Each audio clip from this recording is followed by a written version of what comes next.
Hello, everyone. My name is JD Calderon, and this is Indie Comics Explained. And yet again, I brought another fantastic group of independent comic book creators. So please hit like, hit subscribe, share the video, let everybody know we're here. And without further ado, I got this guy filling in for the other dude, Tom. Filling in for the other dude. Yeah. That'll happen from time to time. I'm the fill-in guy. Yeah.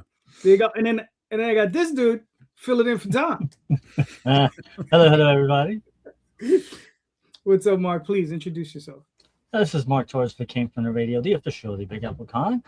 We host a syndicated weekly radio show on WGBB, Long Island's oldest radio station out in Long Island. And I'm also the writer of my book, Designated, Book About 2, wherein alien races fighting over a new discovered power source. The war finds its way to planet Earth, and as a result, some humans gain abilities. Issue 1 is available, and Issue 2 just came out 3 weeks ago. So hooray. Cool. For anybody who's asking, I don't ask Tom to introduce himself because everybody should just know who he is by this point. That's correct. That's what I assume at this point. Yeah. Everybody just knows. So, Yeah. It's me and J. Scott Campbell. We're like the same thing, There you go. Anthony, please introduce yourself. Yeah, I'm Anthony Christou, fantasy artist, comic book writer, game designer, based in Adelaide, South Australia. When I'm not writing or painting, I'm in the garden growing stuff or doing whatever, really, playing some video games or whatever. So, yeah. And it's morning here in Adelaide. I'm facing the Arctic Ocean. So, yeah. Nice. Fred. Hey, how's it going? Yes, good. Fred Schwartz, writer and creator of Fisticuffs. Happy to be here. I guess I'm filling in for filling in. So it's nice not to be the last segment on the human centipede. So glad to be here and excited to talk about the topic today, man. This is a good one. All right, cool. All right, Benjamin, I would never ever say you're the end on the human centipede thing. I was going to say, I feel like I can't really follow that up. My name is Benjamin Hunting. I'm a freelance writer and comic book creator. And right now this is Dead Air number 2, but we've got Dead Air number 3 on Kickstarter right now at deadaircomic.com.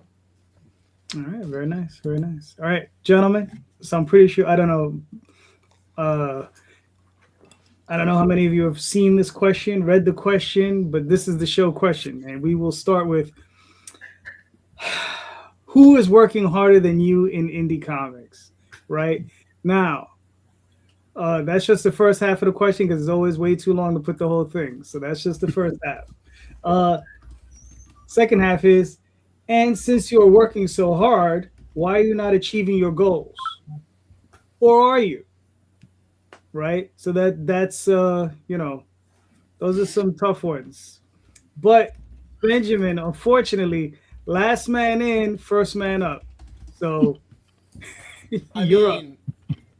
Straight up, I didn't. This kind of question. So I've been a freelance writer for 18 years. That's my day job, and I never, ever, once, ever think about other writers ever. Mm-hmm. There's always enough work for everybody. There's always another magazine. There's always another publication. So I've only been making comics since I guess 2018. And I don't think I've ever given this question any thought either. And I realize that kind of makes me sound like a jerk because it's the whole topic for tonight's podcast. But I wouldn't know how to answer it. Like, I don't really pay attention to what other people do unless it's something I can learn from, which is, a big part of why I'm here tonight. So I can learn from all of you guys and what choices you guys have made and things that have worked and things that haven't. I think that it's mostly healthy to just focus on your own effort, which I think is the second part of the question that you were asking. Mm-hmm. In terms of realizing goals, it's pretty nebulous. Ultimately, I'd like people to read my comics. Fortunately, I'm in the position where I'm able to finance them until I can get them crowdfunded. And we've been really lucky on crowdfunding. We've had a lot of support. And I'm not sure what the next step would really be. Just getting more people to read them is really all I think about. There's no world dominance plan or anything past that. So it's a very, very boring answer. So I'm going to cede the floor to the next segment of the Centipede. I guess it's Frag. Gotcha. All right, cool. Well, yeah, but I like to ask these questions because, I think we need to. Sometimes we need to navel gaze. Maybe not a little bit too much, but we sometimes do need to navel gaze and just wonder, what's going on. But Fred, you're up. Wow. So when I saw this question, I did a big ulp because to me, it's not so much a like compare to like other people and what they're doing and stuff. It's a real like look in the mirror question. And it's like, did I make the most of yesterday and today? And I am just the type of person where I don't think I really ever will, but I always, tried. And I'll get to the second part of the question too, because I think that's where I'm a little bit optimistic and not quite so hard on myself. But in terms of the, I may be a little annoying or pretentious here with this thing, but when I read the question, I also asked myself like, well, what is working on comics, right? Because like the thing that I'm learning now is like it's not just sitting down and writing or like sitting down and like promoting or any of the like the many hats that we have to wear, producer, editor, and so forth to get stuff done.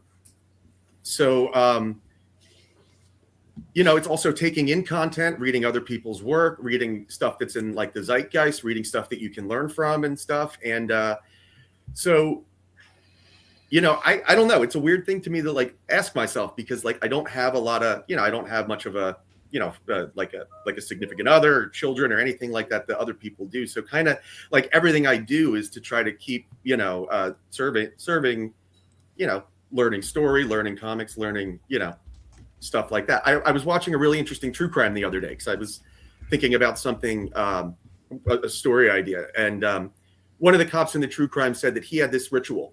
When he would go to work in the morning, he would pick up this like big heavy coin and he would put it in his pocket and he would carry it with him the whole day. And when he would come home at night, he would just take the coin out of the pocket and put it on the desk where he comes in. And to him, that was like the end of his workday. And like for the rest of his hours, like he is going to be a family person and all that stuff and leave work at the office. And I don't know. I think like to some degree, like I don't really ever like do that. Like I'm always kind of thinking and always rolling over and like making the next note and trying to figure out the next thing that I need to do to get the story in front of more people or get the story that I'm working on to a better place or anything like that. So I don't know, but like when I see that question, it's a real good, like, what could you do right now to be better? And frankly, one of the things that I think that helps with that is things like this, listening to other people and stuff like that. I actually adopted something you said in the last time I was here, JD, when you were talking about how you're now trying to get down to like an hour a day of TV. And I tried that for a few days and it made a huge difference, man. I got so much more done and I got, and that's the other thing too. Like when you say like, what is work on comics? Like I'm a very streaky person and I have a hard time sometimes just sitting in the computer and like writing in the blank page. I'm, more like make notes and collect things. And then it's very, I don't know. I have like my own kind of like process that might be a little like weird to people. So I don't know how I like stack up to other people. I wish I could be one of those more people that's like, okay, I'm going to sit down today and from like 9 to 5, I'm going to get stuff done and stuff. I mean, I do have tasks and I do try to accomplish stuff, but it's different. So I don't know. I guess to answer the question, to bring it all home is, I don't know. All I know is like that kind of question makes me try to find ways to work harder myself and try to fit more regimen in where in the past maybe I didn't have it. Okay, fair enough. Did that make sense, or that was all random? I don't know. But listen, does it ever, lots of sense. Yeah, does it ever make any sense? I don't know. Right? Exactly. Neither do we. Anthony, what are your thoughts? Oh, whoa. This one kind of hit home hard. Like, I feel like I'm the artist, writer. I don't do the lettering. And I even hire someone to help me with marketing the comic or doing my posts and stuff like that. So I feel like, guys, I'm the one that's working the hardest. Sorry, just joking. but you get what I'm saying. Like, I'm doing the art, the writing, and the problem with that, the big freaking issue with that is that you burn out, right? And so because I'm the artist, the writer, and it's been to my detriment. I haven't been able to do a graphic novel every year or a comic book, and I think that's where I've lost my momentum. So what happens is when you work too hard, you get screwed over. You screw yourself over. Like being the artist and the writer and the editor. I mean, like I said, I bring on other artists to help me speed me up, but still it's not enough. And I have an assistant, and it's not enough because you need to work with more people in comics, or you need to have multiple comics and you're just the artist, something like that. But At the same time, I've had a lot of success too, though. So, like, I've had projects that have overfunded. I've had graphic novels that have raised 20K, like we said. This one is at 81%. We're nearly there. We're going to get funded, but this will be bittersweet for me. This will be bittersweet. This will be, I just barely fund, and I know I'm running this project at a loss, you know, and or breaking, whatever you want to call it, breaking even. I'm not getting paid for my time. I get to print the books. My fans get it. And I'll be walking away. I'll be stepping away, guys, from Kickstarter for comics. You know, so this is actually a farewell message, you know, to my fans as well. So it's kind of bittersweet in a way, because it's not enough doing everything on your own. Doing everything on your own gets tiring. And like I said, I'm looking for a publisher next. That's what I need to do. Is I need to find a publisher that's going to pay me upfront. I can work on the book. I don't have to do a million and one things to keep my comics alive. And, you know, like I said, and also the whole landscape's changed. So even if you work hard, things like the landscape of Kickstarter changes, you know, where now my comics are fantasy, high fantasy, Lord of the Rings style, G-rated book. It's got to compete against gritty superheroes, horror, and NSFW comics. Not knocking that genre, but I'm just saying that's what Kickstarter seems to want, and the big brands, and your Marvel and your DC, which that wasn't around in 2016.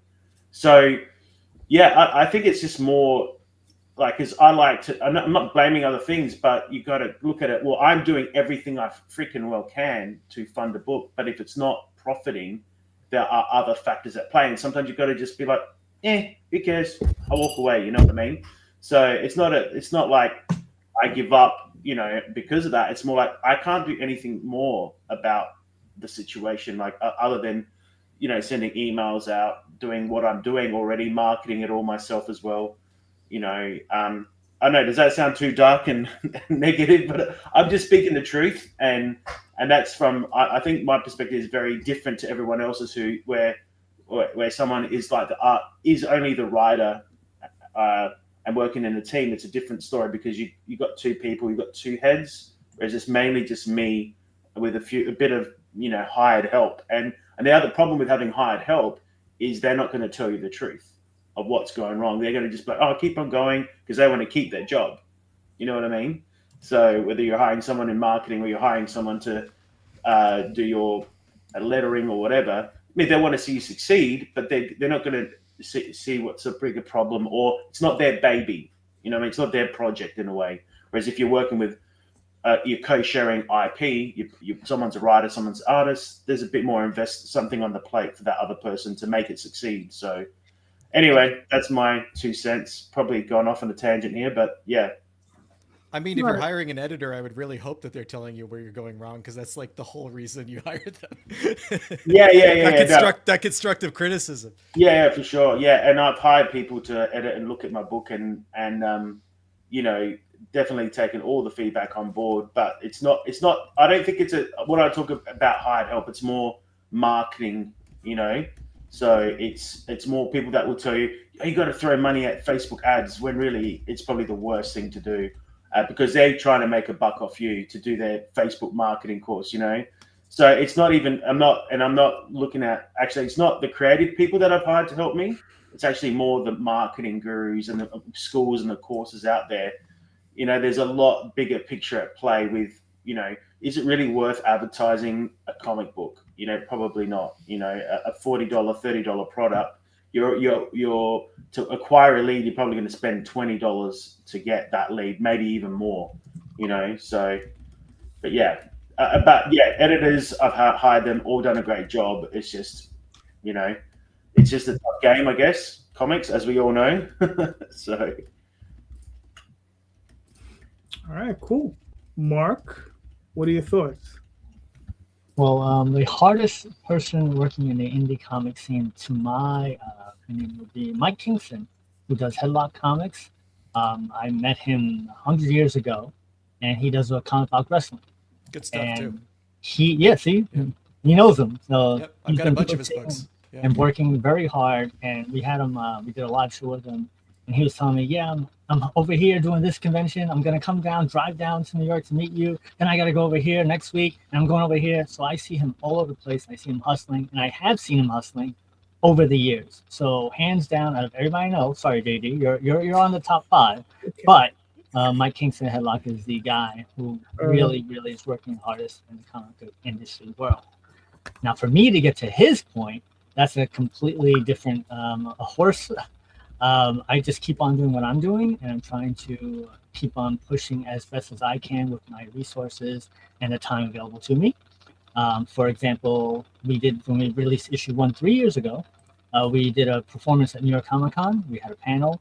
We had Trauma, which is the people who make the Toxic Avenger. They presented us. And so now that I have issue 2 coming out, well, it came out this 3 weeks ago.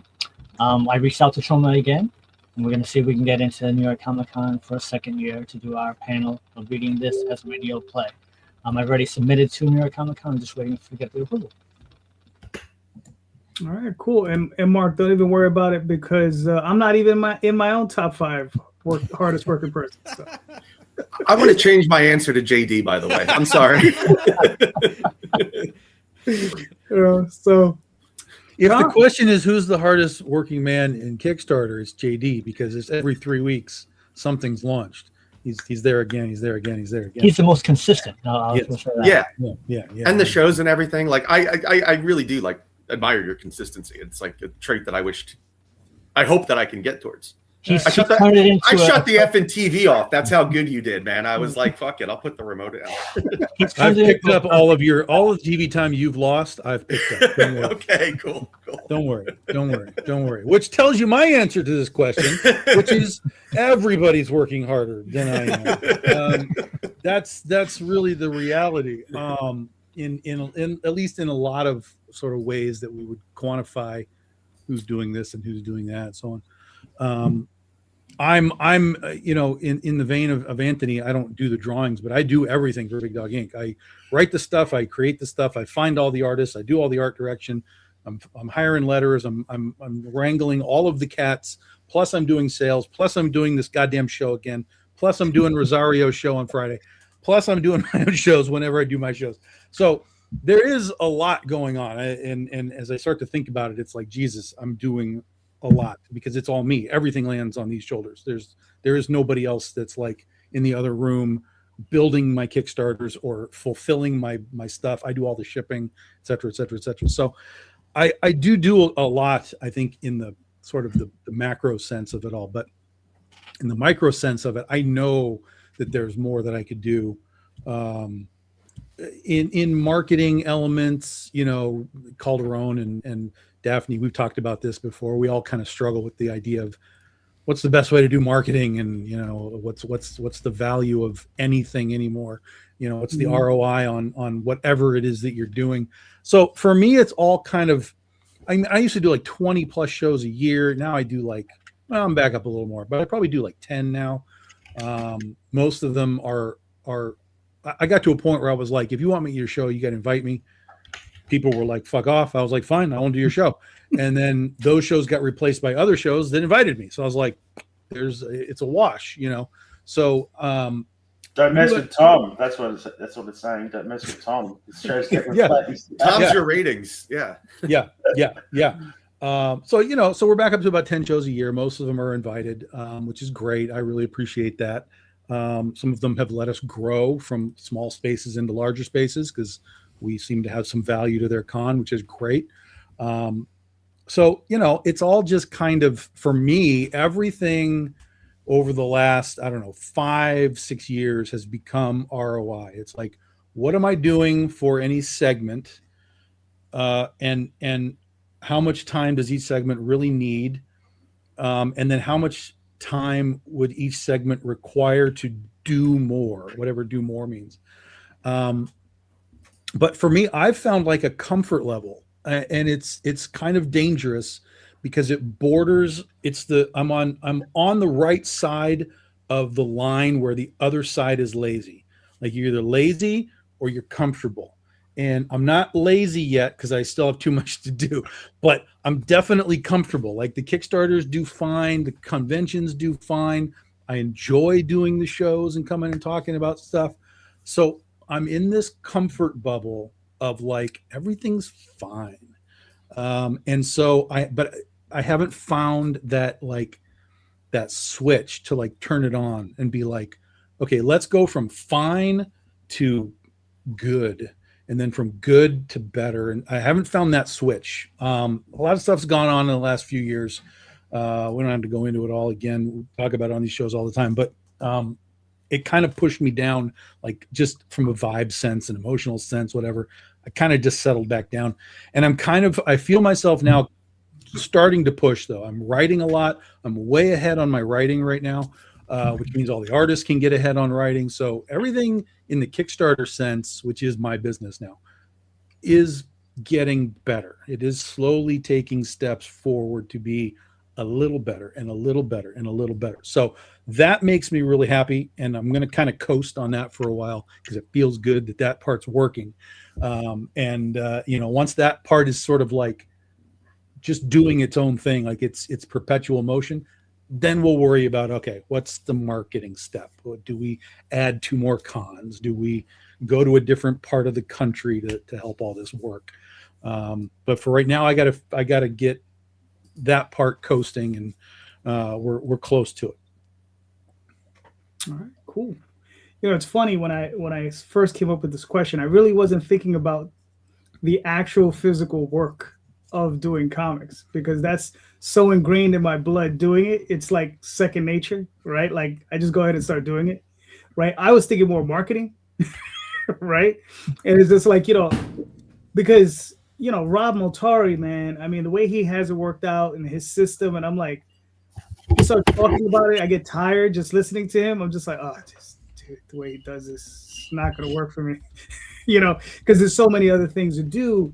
And I see so many other people, and I see a lot of complaints, right? Well, I shouldn't say complaints. It's concerns. It's, it's a lot. Yeah, I could definitely say it's some kvetching where, everybody's saying, the algorithm doesn't work for me. The Facebook ads don't work for me. And I get it. The Facebook ads don't work for anybody except the chosen few who pump $20,000 a year into it, right? So, but a lot of people are expecting these results that they haven't worked for, right? If you expect to sell as many books, I mean, if you expect to raise over $50,000 on a campaign, but you haven't had a 10-year career at Marvel or DC at a high level, it's probably not going to happen for you. It can happen, but it's probably not going to happen for you. You can build to that, but that takes a long time, and that takes a serious strategy and a serious effort. And I don't want to discourage anyone, but I would just say always take a serious hard look at where you're at, and go from there. Because a lot of people overestimate themselves as to where they want to be and what they want to do. But if you want to raise that big money, you need to focus on getting into Marvel and getting into DC to build that cred with a much larger audience. Kirkman said it long before I did, so that's just the way. That's how I feel about it. But what if the books you make don't have anything to do with DC or Marvel, though? Like you need a pathway that doesn't include mainstream comics. Well, absolutely nothing I've ever created would ever be published by DC or Marvel, right? Well, no, but you could go work for Marvel and DC. You could write Batman. You could write Wonder Woman. I didn't read any of that growing up. I don't read it now. It's not. None of the writers at those places have read this shit before. That's why we have what we have right now. Yeah, I just don't have a familiarity with that side of the industry. Right. I mean, to answer the question, okay, I back in the 90s, I was writing professionally. I wrote this book called Tenchi Muyu, right? And I knew nothing about that project. It was an anime. It was an anime, obviously from Japan. I'd never heard of it, never seen it.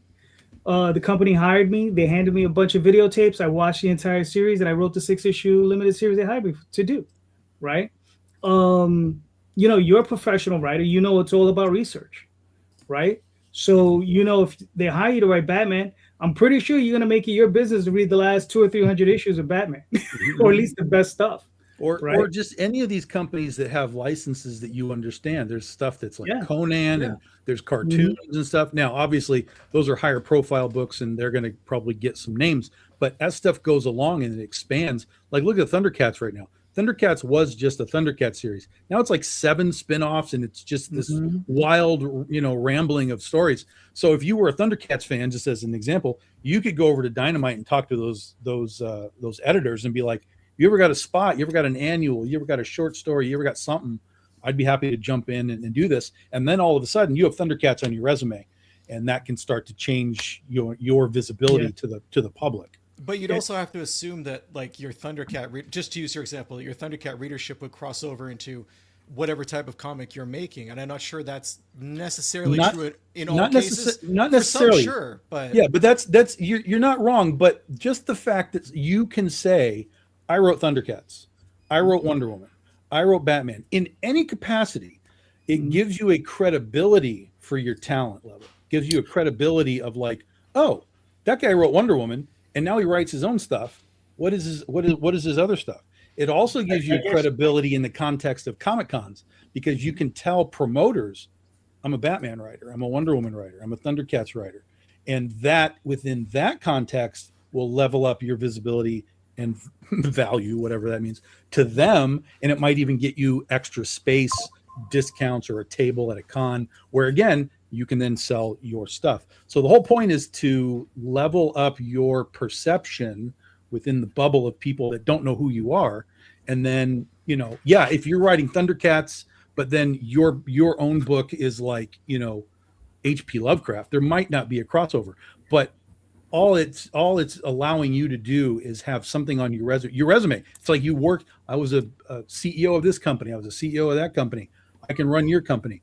So it's leveling up your resume in whatever possible way you can, and then using that to, translate down the line. Yeah. And I'm sorry. Go ahead, Fred. One thing that's actually really helped me without doing exactly that, but just at like the infancy of my career, is has been like pull quotes. I've had a lot of success. Like I met Dan Didio and Frank Miller at a signing, and I was able to get a quote from Didio. I got some from Scott Snyder, and having that kind of credibility, like even though like I'm not working for DC or Marvel or anything like that, it lends a little bit of that Marvel DC name value that helps people be like, especially at cons and stuff, be like, oh, okay, maybe there's something worth trying here because of the brand adjacency, I guess. So I mean, things like that help without me needing to be. I mean, I am a Marvel and DC fan, but that stuff helps without me writing a Spider-Man or a Batman story, but it like lends legitimacy to what I'm doing, I think. Yeah, I so think- to connect a fan base that doesn't know you to something that they do know. And if you're connected to something that they do know, that opens the door for you. Yeah. I mean, to connect. Can I interject at all? Or Go ahead. Yeah, so I mean, I think any sort of credibility helps if you're wanting to level up your brand. Like, for instance, I've published puzzles internationally in America and Australia. I've worked on AAA video games, and like going to conventions in Australia, I'm now a guest at, yes, I've got my own indie comic, but I'm a guest because I've worked on a major video game like Path of Exile as an artist. I've been publishing with multiple puzzle publishers across the world. And so, and even like during COVID, that kind of propelled me to put my comics on a higher platform, because now like, oh shit, I've seen his art in Kmart. He's got his dragons in Kmart or Amart, whatever, Walmart, sorry. Mm-hmm. So it can be in any form. And I think, and like to go back to the whole thing, I kind of agree. Like I'm a fantasy artist, and my stuff is fantasy. Like I'd want to work on the Jim Henson comics so like, you're right. I should really be approaching those guys to be an artist and a writer on a the Labyrinth comic or a Dark Crystal comic or a Conan the Barbarian comic. But what's the next best thing? Going to a publisher with my stories, like a major, youth audience publisher, like Scholastics or whoever publishes kids comics, and going, hey, these are my books. I want to do the next volume with you guys and republish everything or remaster everything or whatever. So I think there's many ways you can attack growing your brand. And, it's always navigating what is the best option of your time, because and also to go back to your whole thing about who's working the hardest, I think we are all working our asses off. Yeah. And I think that's the true answer is we're all working our asses off, but we're all trying to figure out where we belong. and that's a constant battle, and it's a constant shifting landscape with the world economy, with things that are going on in the world, and we have to always adjust and pivot to get to that next pinnacle that we want to get to, you know. So overnight success is not overnight success, you know what I mean? It is a Takes grind, 30 years. you know. So anyway, that's my last 2 cents. So I feel like I'm gonna come across as a contrarian, but I really have no interest in working on someone else's IP in any situation, regardless how it would impact my career. I came from, when I was much younger, I was a rave promoter. I was putting out my own music. You know, we were pressing our own 12 inches. We were doing parties in abandoned warehouses and stuff. We wanted nothing to do with the mainstream music industry. And I feel the same way about comics. I'm telling stories that I want to tell because I'm not seeing them anywhere else. And I don't really have an interest in porting that over to someone else's characters or another series. I feel like comics are an amazing medium because we're able to put out our own stories any way we want with unlimited budgets for whatever we want to do, right? Where there's so few constraints when we're looking at the page and the imagination that we can put on that. And like, if comics meant working for another publisher, I would not be in comics. I haven't had a job in almost 20 years. Like I'm not someone who can have a boss or anything like that, or work with concepts that I don't create. It's not something that interests me. Like I just feel very disconnected from that. I understand how it's extremely helpful for people's careers who are connected to that type of storytelling and have a connection to that type of comics. Don't get me wrong. And I have seen it work for some indie creators, but like personally, I can't connect with that. So I feel like the odd man out here, and I don't want to like disparage anyone who's looking at that as a tool for building their own brand, as you said. Well, I want to throw something quickly. Listen, Mark, hold on. Can I just, Ben, you're not the odd man out. You're 110% correct. I've been there. I'm sure everybody else on this panel is in a similar position where you're at. I started self-publishing when I was 21 years old in 92, right? Been self-publishing ever since. I picked up the pro work because one of the artists I was working with said, listen, you know, do you want to apply for this thing that these guys are looking for writers? And I had a choice at the time. I was young. I was 25, I think, at the time. And I could either flip a burger or I could go write comic books. So I wrote comic books for these people, right? So that was the choice. But ever since then, I've been working on my own stuff. Now, to add on to what Tom was saying, what I did with Tenchi Muyu, right? I wrote that in 97. Some guys just recently reprinted it, right? And I spoke to them. I got a royalty for the work that I did, which was great. But the other thing that I got was I got the mailing list from Kickstarter from it. And out of that mailing list, I got 3% maybe, if I'm lucky, of those people to come over to my campaign, right? So now they had 1,800 backers. Okay, so I only got like 50 or 60 new backers, but that 50 or 60 new backers to my campaign was huge. You know, it added several $1,000s to my campaigns, and my campaigns regularly make $2,000 or $3,000. So I was like, so for that to happen, I was able to grasp that small amount and bring it over and help, and it's worked. You know, to help me monetize a little bit more my stuff. So and here's the thing, I got a full-time job. And comics is my very, very expensive hobby, right? So I take it, and whatever funds I get out of it, I give it right back to my artists, right? So that's what I do. So the more money I make, the more money I can give them. And a lot of them do rely on me for the regular paycheck because I've worked with a number of them for like 10 years plus, and there's like 4 or 5 of them. So that's what I'm saying. Like if I ever got the opportunity to do that stuff at those companies, I wouldn't necessarily, it's not something I want to do because I'm not pursuing it, but I wouldn't look down my nose at it.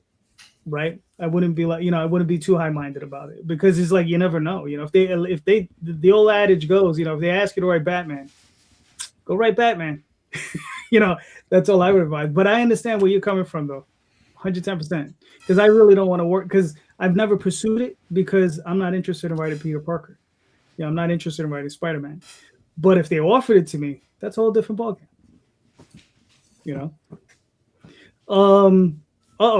Tom, Well, I think Mark was trying to say something. Oh, Yeah, I'm sorry. so, Mark. Yes, I'm sorry. You're right. So first, Ben, I just want to say that you have to look at a different mindset. You said I haven't had a job for 20 years. No, your job is making comics. So you have to make sure you have the right mindset. My job isn't making comics though. Making comics is something I do. My job, I have a profession, and that profession is writing. But like comics is one aspect of that profession. Okay, fair enough. That's The other thing I view. want to throw out there is that it's funny that we're having this conversation now, because when I went to comic book school in '96, it was the exact same conversation about how to get your stuff out there. And the answer back then was get into your foot into the big business guys, make a name, and then do your own independent stuff. Yeah. Yeah, and it's also not even just about the publishing, like being published out in that regard, but it's also just the people that you meet. You know, if you're writing Batman, you're going to have your editor and your assistant editor and your artist and your inker and your colorist and your letterer.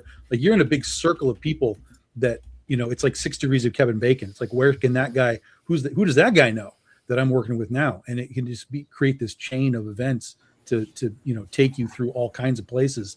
Even if, you know, your goal is to make your own stuff and you want Image Comics to publish it or whatever, you got to know people at Image Comics in order for that to happen. It's not like it was back in the day where you pitched and they're like, yeah, we'll take you. Like, that doesn't happen anymore. You literally have to have track record behind you. You have to know people in order for Image to even give you a look over their shoulder to publish your book. So it's not just simply, I wrote Batman. It's all of the little people in the events that, you know, kind of come to get you there and take you out of there and see kind of what comes next. No, I can appreciate what you're saying. Yeah. And I just think, though, is like the amount of time that I would spend writing Batman and making those connections and whatnot is time I'm not spending on the projects I want to spend them on.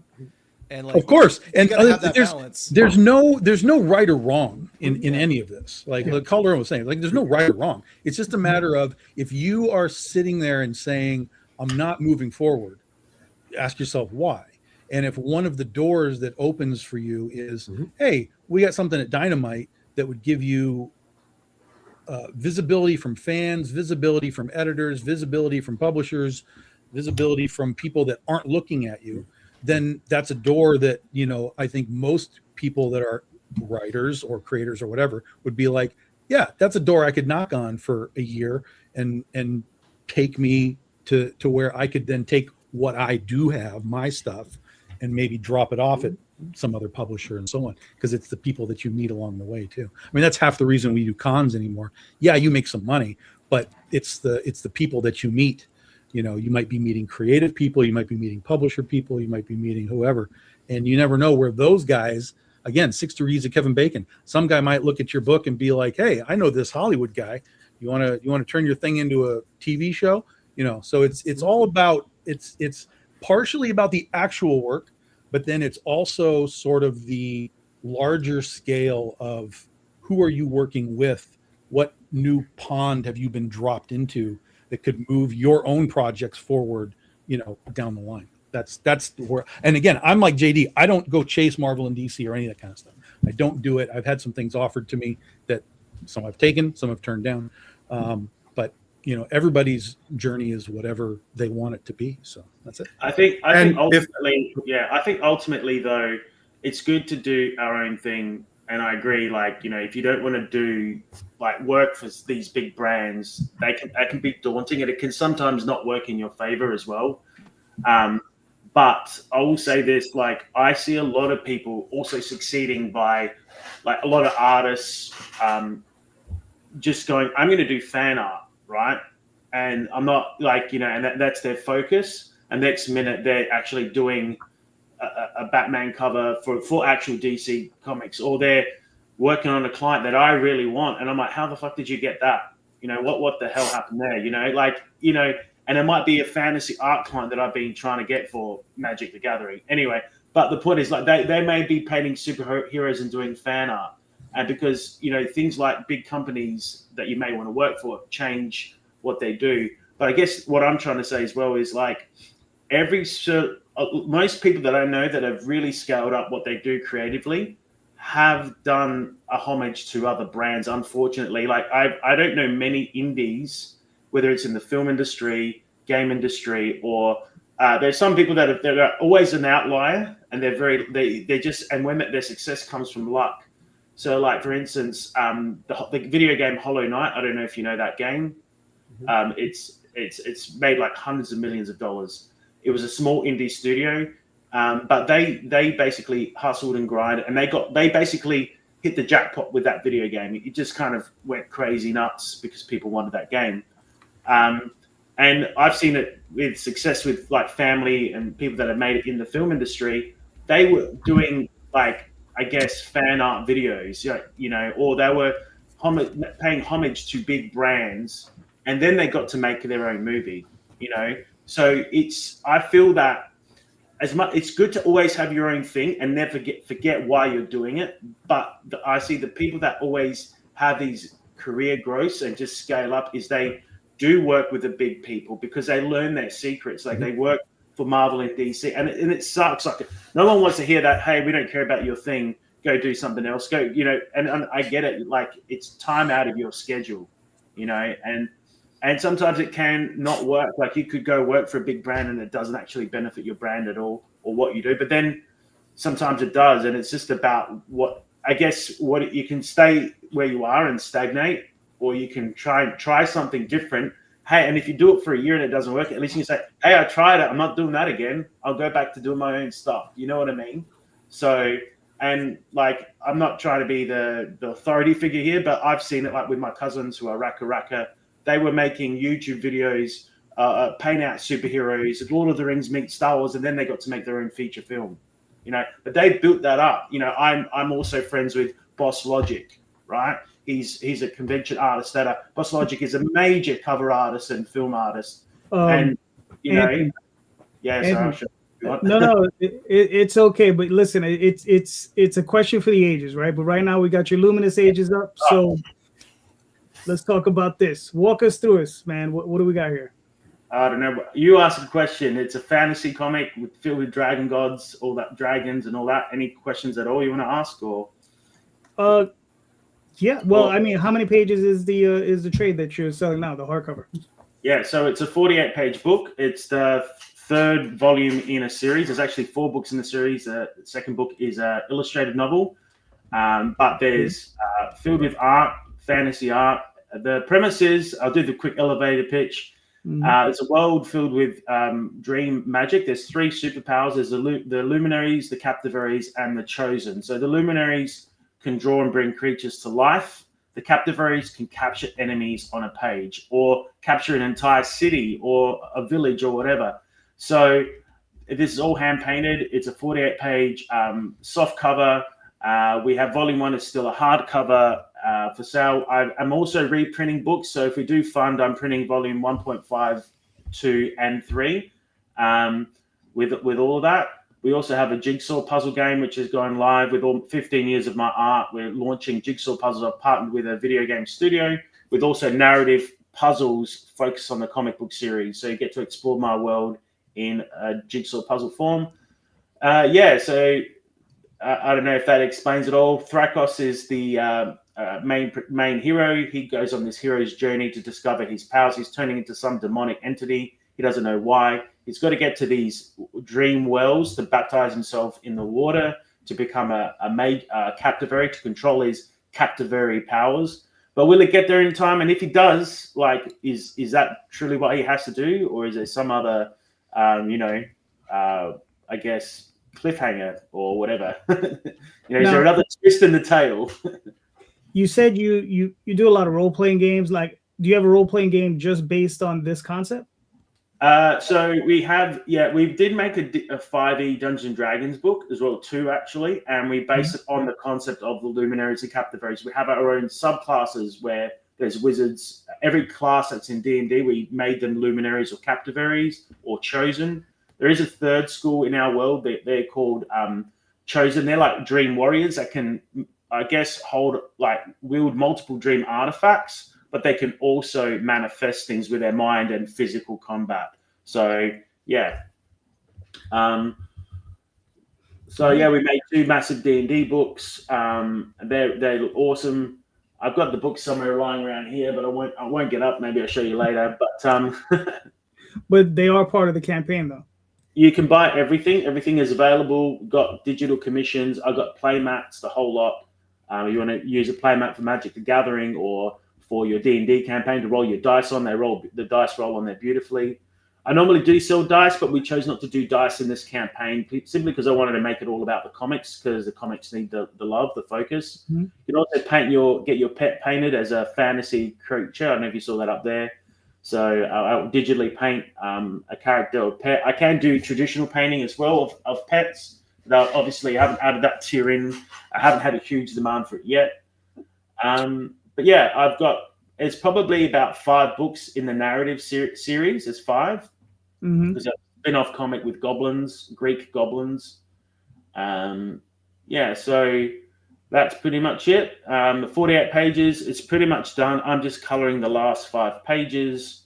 It's probably 3 now. It's getting there. How much time would you say it takes you to do a single page? It's probably a solid 2 days from start to finish. I like I said, I have hired people to help along the way. Like I've worked with Rod Ramos Rodolfo. He's a great artist. He's right there. SK, he's my letterer as well. Rod Ramos Rodolfo would like he's lettered about 5 or 6 pages for me, but I've done the other 43 pages. But yeah, I mean, it depends. Rod Ramos does speed me up, so it would only take a day and a bit. Whereas if I'm doing it all my own, it's probably 2 days work per page.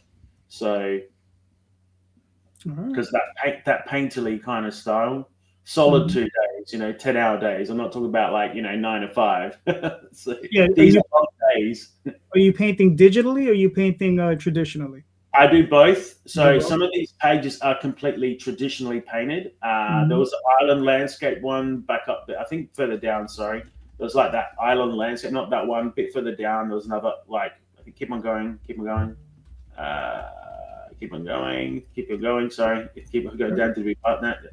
Maybe, no, bit more. It's back up the top. Anyway, there was about 5 of the pages are all acrylic. So maybe 6 pages were done with acrylics. So, and then I scan in and touch them up, and I retouch them digitally, of course. So, I think it's up. Yeah, that one there. That's it there. That one there. So that's all acrylic painting, and there's probably a few other cases of that in the book as well. It's probably I'd probably say 6 or 7 acrylics. Unfortunately, those acrylics already sold, and I kind of use my fine art clients to fund my comic. It sounds really weird.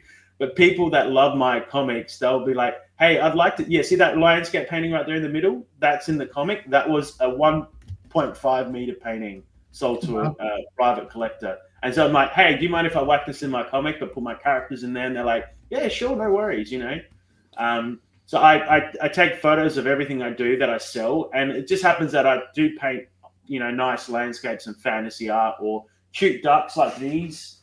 The duck it was an original painting as well. So that one there, that's the next duck in the series. So that duck is all done by hand, and then I scan and touch up. So all up, this book I've been working on it in the background since 2023. So it's just, and I really started to get to the end. The writing was finished by the end of December, and I'm like, well, you know what? I only really have to paint 20 pages. I've been painting that since January, and I'm now up to the last 4 pages. So let's hope it funds, or else no one's going to see it until I get a publisher.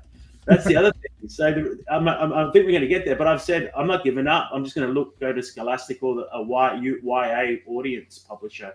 Look for someone else. So Kickstarter doesn't want me. I'll give it to these fans. I'll make sure my fans get it in some way. Sell it or say, hey, you're going to get a first copy of the book when I get a bigger publisher. So, but we're 81% funded. Will we get there in 3 days? I don't know. I hope so.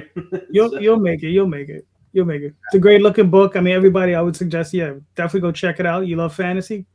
This is a book for you, man. Go get it. I think, just so you know, like my biggest inspiration, the Lord of the Rings, the Labyrinth.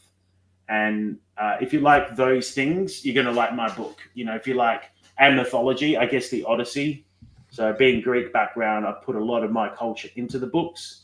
Right. So if you really like the Odyssey, you like Lord of the Rings, and you like the Labyrinth, you're going to get all those kind of in the thing, mixed with different mythologies as well, from Persian to Egyptian to Japanese culture in there as well. So, all right, cool, very nice. I mean, I don't know how much culture, his own culture, Fred put into his book, but JD with the segues, man, like unparalleled. It was terrible. It was terrible. But I'm sorry. Go ahead. That's okay. So, Fisticuffs, right, is the story of a functional drunk whose comfortable life derails after a one-night stand has deadly consequences. It's a 6-issue miniseries. It is the dark sense of humor of the boys with the kind of explosive action you'd find in Invincible, and the kind of deeply personal storytelling that you'd find in a Scorsese film, as we deal with, mental health, dysfunction, and addiction themes throughout the story. The art is by the incredible Stan Yak. We have colors by Robert Nugent and Timothy C. Brown.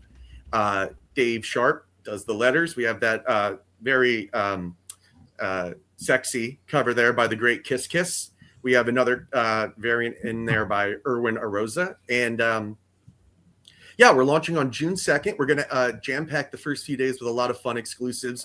We're going to have a variant cover that will only be available for the first 72 hours, and that'll be available in foil and metal. We're going to do some discount bundles, so in case you're new to the story, you can catch up very easily and at a discount. And it's just about the basically a protagonist. I think Lost Soul would be putting it generously. He's a guy that thinks he's Alex Delarge or Slim Shady, but doesn't realize he's closer in character to George Costanza. Just kind of a guy that hasn't learned life's hard lessons yet. And like we say, we kind of put him through the ringer here, and kind of find out what kind of person he's going to be. Issue 4 is the one that we're launching now, and this is one of the most absurd and one of the most fun ones. He gets to fight a giant blooming onion. So it's a very deeply personal story. It's a little genre bendy, but I think the deeply personal story and the intimacy with the narrator is the kind of connective tissue. And I think if you guys check it out, if you guys enjoy any of those projects or dig the art, I think you will not be let down. Cool. Now, I know I asked you this before. How many issues is the series?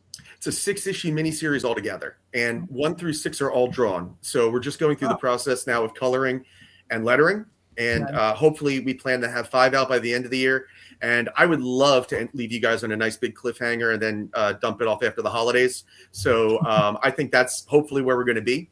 And I'm just really excited to bring this one to you. Hopefully we're going to, I think I said before, my first Kickstarter campaign was kind of an educated guess. The second one was kind of refining. And I think this time with some of the exclusives, we're going to have some little figurines and little cool, tchotchke type stuff that, for the campaign. And we're going to get the foray into some stuff that we've never done before. So hopefully, we'll see what works, and, we'll have fun with this one. All right, cool. Very nice. Now, is Stan your partner? Well, he's no. In this one, this is my baby, and he was hired. But our next collaboration is a straight collaboration. It's a partnership. Cool. Was that a question, or was that the beginning of a segue? No, that was a question. Oh, okay. Yeah. No, this story. This was my pet project, my thing, and I was lucky enough to find him. So glad I did. He's, he 100% was like the perfect artist for this. He kind of is able to do the I describe almost like Jim Lee, kind of like clean forms and clean stuff, but he does it in kind of like a messy punk aesthetic that really suits the gritty story. He was a godsend. Best thing, luckiest I ever got in my life was finding him. Did he do the colors on these as well? No, colors. Issues 1 and 2 are Robert Nugent, and 3 and 4 have been Timothy C. Brown. Okay, cool. Very nice, man. It looks fantastic. Thank you. I did give the first issue a read through. I really enjoyed that. Thank you, man. I'm glad. But I'm a bit of a trade waiter. So. Yeah, I hear you. You have to wait a little bit for me to back you, but it'll happen once you put out that trade. I'll be there. The trade is coming. I really just want to hear what you think of it. I just want the JD Calderon review. Oh. Well, you gotta wait till I get the whole. See, the problem is I gotta get the whole thing in my hand. No, I know. I just, I think it'll be fun to, see how you take it after all this time. But it looks good, and it started good. Thank you very much. I appreciate it. Yeah, so very nice. So everybody, go sign up for that one because it looks awesome. I just did. Right. Thank you, Benjamin. I appreciate it. All righty. All right, now to get away from this dead air. Anyway, so Benjamin, do you want me to play this video? Sure, if you want to. All right, it's just the other two gentlemen. They've been on the show before, and I've already played their videos, so we're just you're new. All right, go for it. Eine Aufnahme. Spanien und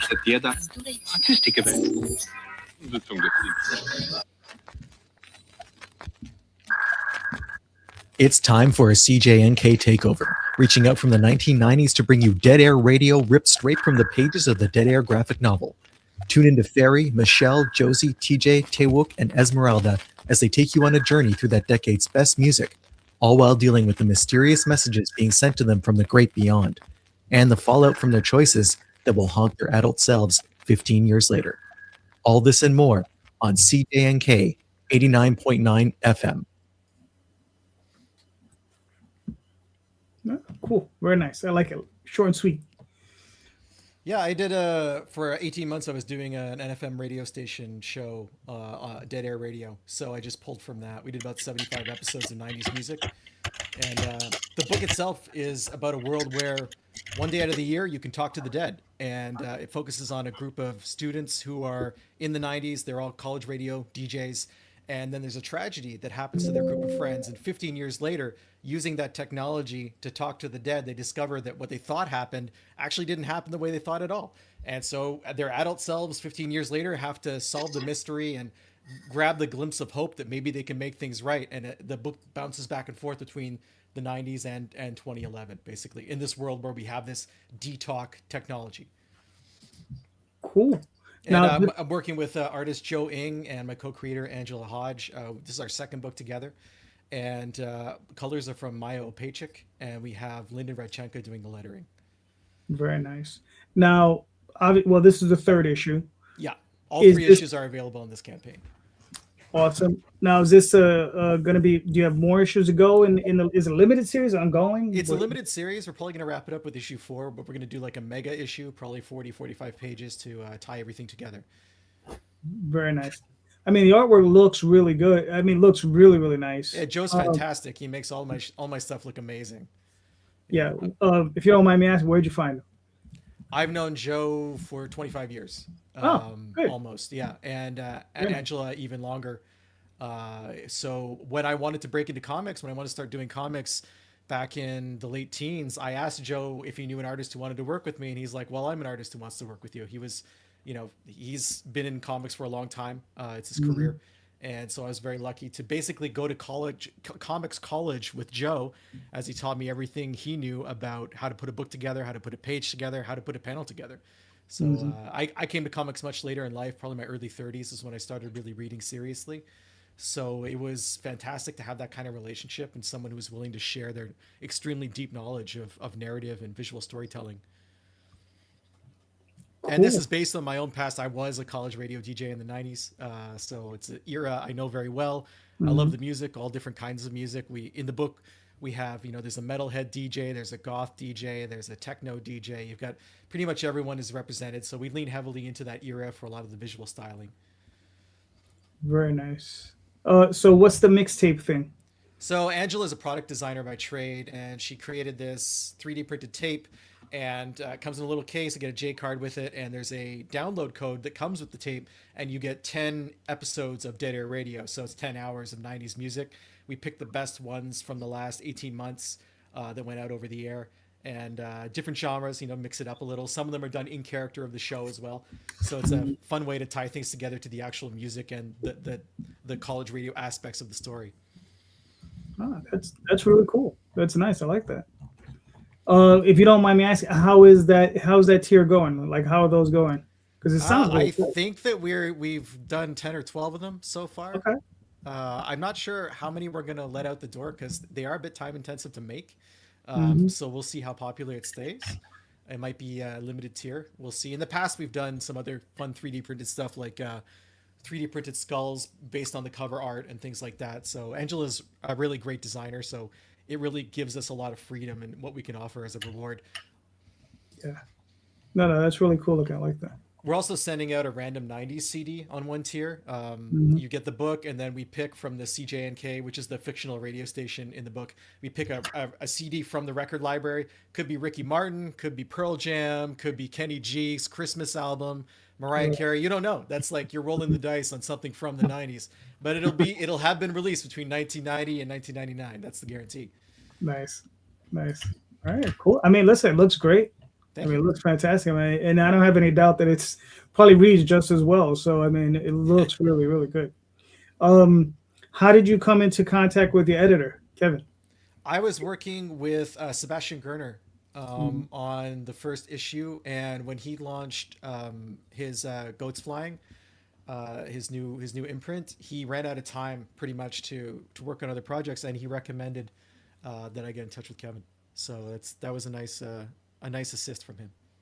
All right, cool. Now, obviously, you've worked with a lot of editors. Yeah. Your career, right? So, in this context, what was he doing for you? Was he just like correcting, just doing, basic copy editing? Was he story editing? He's challenging everything about the book to make it better, pretty much. Okay. There were sequences in the book that I loved, and we've worked on other books together too. We worked on a project called Model UN last fall, and there were parts of the book that I was in love with, and I would get the script back from him, and there'd be a section highlighted, and he'd be like, "This doesn't work. This needs to go." And it was the part that I loved. And I talked to him about it. He's like, "Yeah, everything slows down here. The whole story slows down. There's no need for this to happen. Like you can infer everything here from like one or two lines." He's 100% right. So it's stuff like that. You need that extra set of eyes, someone who's completely objective about the story, someone who hasn't lived the story the same way you have.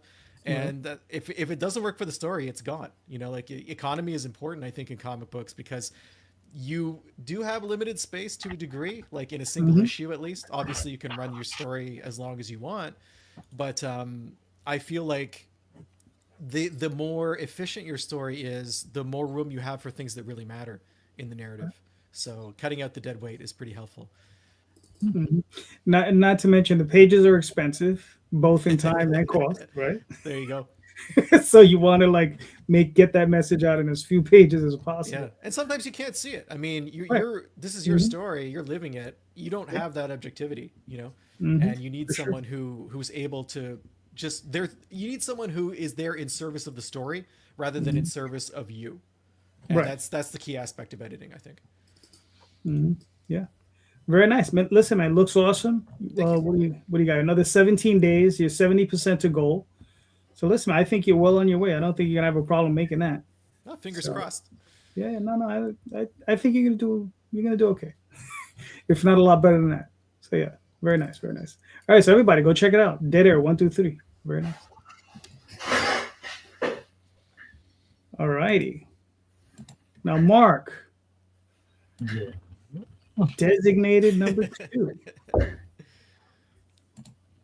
right, so what are we looking at here? So we are looking at issue 2 on crowdfunder with no E. It's different than Kickstarter. I really like the platform. I wish more eyes would be on the platform as opposed to Kickstarter. Basically, it's 2 warring alien races fighting over a newly discovered power source to fight its way to planet Earth, and as a result, some human skin abilities. The story was written 30 years ago. It took me 30 years to finally get issue 1 published, and it only took 3 years to get issue 2 published. The book is already actually made, and I prefer to have the book physically in my hand, or just about in my hand, before I launch a digital campaign. The best thing about crowdfunder, and I do not work for them in any way, shape, or form, is that once the time frame is over, you can turn it into a store. So actually, I launched this probably 2 years ago. Book wasn't really ready. I paused it. I did some changes, and I was able to unpause it, and everything right back where we left off. So I really love crowdfunder, and you can get issue 1 and issue 2 on this tier. All right, cool. Now, what's the deal with the clay figures? So Shadow Rabbit Art is a clay maker, and he said that he would be happy to either make a scene from the comic or just of any character. And if you just go look to his stuff, which is Shadow Rabbit Clay Art on Instagram, you can see that he does amazing work, and he's been in a lot of other people's projects. So he said that he would like to contribute in any way, shape he could. And I was like, sure, let's do it. All right, cool.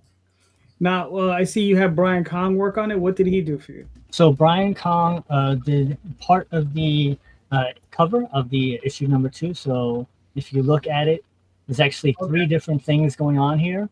So we have the model, which is my co-host, who just happens to look like my character. It wasn't even a thing. It was a photo image. We did a photo shoot of her. Brian did the exterior, the outer portion of the alien foreground, I would say. And then my graphic designer filled in the background part of it. So it was actually, originally we were going to have Brian do the full cover, but then cost and time, and I wanted to get this book out. So I was like, well, let's see what we can do. And I asked him if I could use part of his initial idea for the cover to incorporate into the issue 2 cover. He said, no problem. So that's how he got involved in that. All right, cool. Very nice. Very nice. Inked by Peter Palmiotti, which is Jimmy's brother. And issue 1's cover is done by Russ Braun, who wrote The Boys. Wait, so hold on. Who's Jimmy?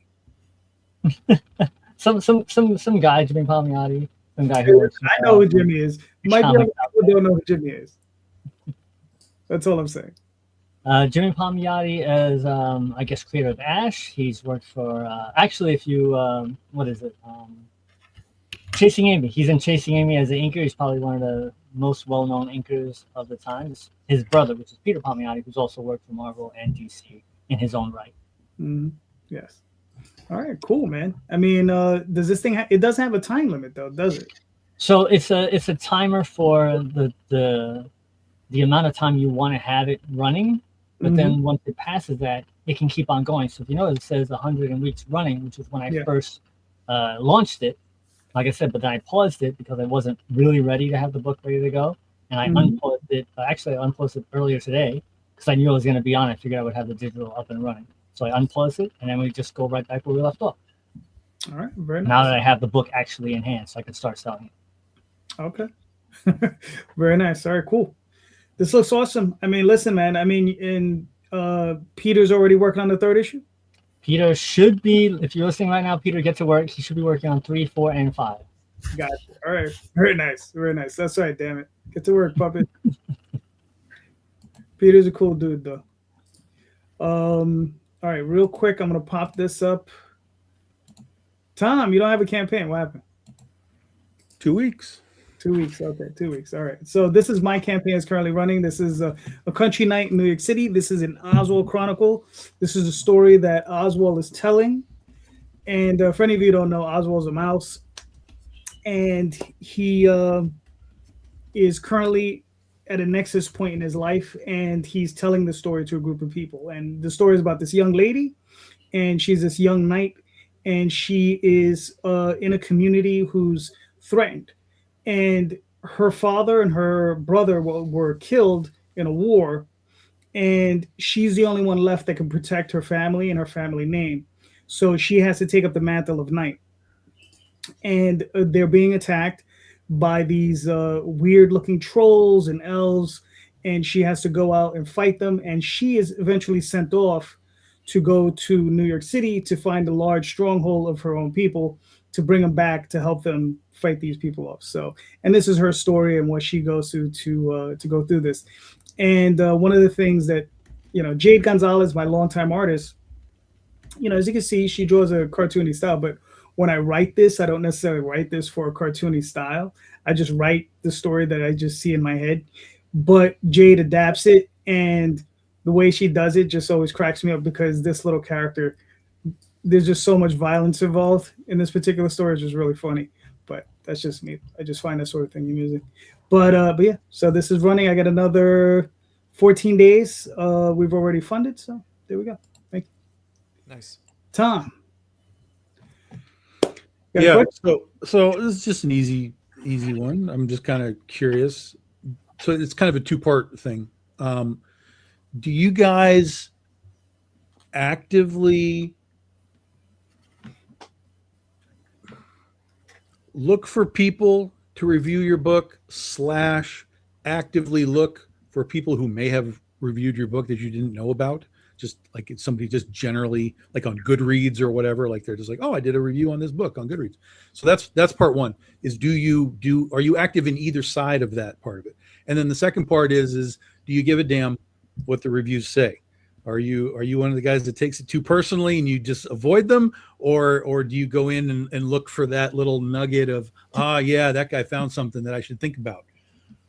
All right, cool. Fred, you're up. And of course, little bastard acts up as soon as it's my turn to go. So yes, to answer your question, quiet, Booby. Come on, come here. He wants to give us 2 cents. He feels very strongly about this subject. So yes, I do look for reviewers. I think that's part of like the game, right? Is to like try to, because I'm still new to this, right? And I'm trying to get anybody to read my book any way I can right now, short of bribing, because I just don't have the money for that. But I try to get it in front of people, and yeah, I do take it seriously, because a lot of times, I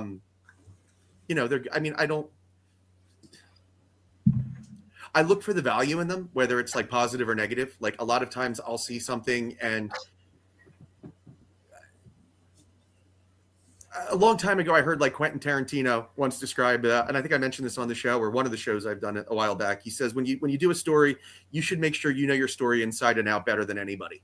Mm-hmm. And I like to see the reviews, because I like to know if they're getting what I put out there, and if what I put out there was clear, and sometimes like I've seen a review or two where it's like, I respect their opinion, but like I disagree, because like I know that like what they're saying doesn't work is intentional, because what's coming for that is coming off late, like the payoff is coming later and stuff. So I think it's helpful to see if I'm on the right track or not, especially as it pertains to this book that I care a great deal about. And I'm also still trying to, anytime I get a review and there's something in there that I can use to try to help the book succeed, I absolutely do. The other day, I had a really nice comp to said it was like Shameless with superpowers, and I was like, I am going to use that. I started posting about it. I literally opened up my television, brought up Shameless on the TV menu, and took a picture of myself in front of it with the cast. So anything I can do to try to, use those reviews in a positive way, I do, because there are negative ones too. My first comic, if you guys want to hear a real quick funny story. My first comic was about a self-conscious scientist who made a Frankenstein body for himself out of the best parts of bodybuilders. And I'm going to go back and revisit that concept and do that story right. But the first version I did was very good. However, we drew way too many naked penises in the book. How many is too many? You went full Dr. Manhattan. Well, so here's the thing. Okay, I actually wait. How many per page? Okay, so I actually did the count, and it's about in a 28-page comic or 24-page comic, it was about 7 pages featuring a naked penis. So the ratio, there is a Goldilocks number about like penises per page. I didn't find it, man. I went, Goldilocks went way too hard on that one. No pun intended. But it was my first book, and I drew one scene in particular where it's about a self-conscious guy in the shower. You'll appreciate this, Anthony, being a Lord of the Rings guy. The line was, he felt like a sad hobbit in the presence of glorious elves. And it was just him being like little and looking at all these guys with like great bodies. And there happened to be penises in that panel. The artist just kept drawing them. And it was my first book. And I didn't have the heart to correct him, or the balls, as it were. I would show it to people, and they would be like, well, it's not that far off. It's a book about like male, the male gaze or whatever it is. And it's like, but the problem was that was the first thing all the reviewers mentioned, lots of crotchular region and, a heavy fixation on. And I'm like, oh, Jesus Christ. Like, I didn't mean to be, these things happen, I'm sure, to somebody else. Maybe once. NSFW is so popular on Kickstarter. Why didn't you just double down and make like 14 pages of penises in the next issue? It feels like you could have. This is like a path not taken kind of thing. Like your Robert Frost moment was this. Can I go back? Can I go back and walk down the road of penises traveled? I would love to walk that. But Jesus Christ, I forget how that was relevant. Reviews. Somebody made a Reviews. review. We enjoy it. Yeah. I mean, So the reviews taught me that, like, yeah, you know, if somebody says something and it's like an outlier and like I know why they're, I don't want to say wrong, but why I did what I did, then like that's okay. If they point out to me, it's like, yeah, I need to be way more conscious about male nudity moving forward, and like, you know, and all nudity and all anything, right? Because it's like, you know, that's where we lose people, you know. Like I'm a big fan of like adult content. I grew up, you know, watching, you know, HBO movies and stuff in my grandma's living room at like 11 p.m. and stuff. But I love that kind of content. But when you get like too gratuitous, I think sometimes you lose what you're doing and you lose the message. And so, yeah, reviews can teach you that. Again, if your eyes aren't open and you don't see all the balls and dicks in front of you. I'm going to mute now because he's being obnoxious. You guys go. I've said enough. Anthony, what are your thoughts? How do reviews affect you? I mean, they're good. Like, I mean, it's good to get people to review your book, and obviously, you know, I've had a lot of reviews in the past. I think it's actually getting. I don't know whether it's because I'm 4 volumes in. It's harder to get people to review it because they've got to read everything.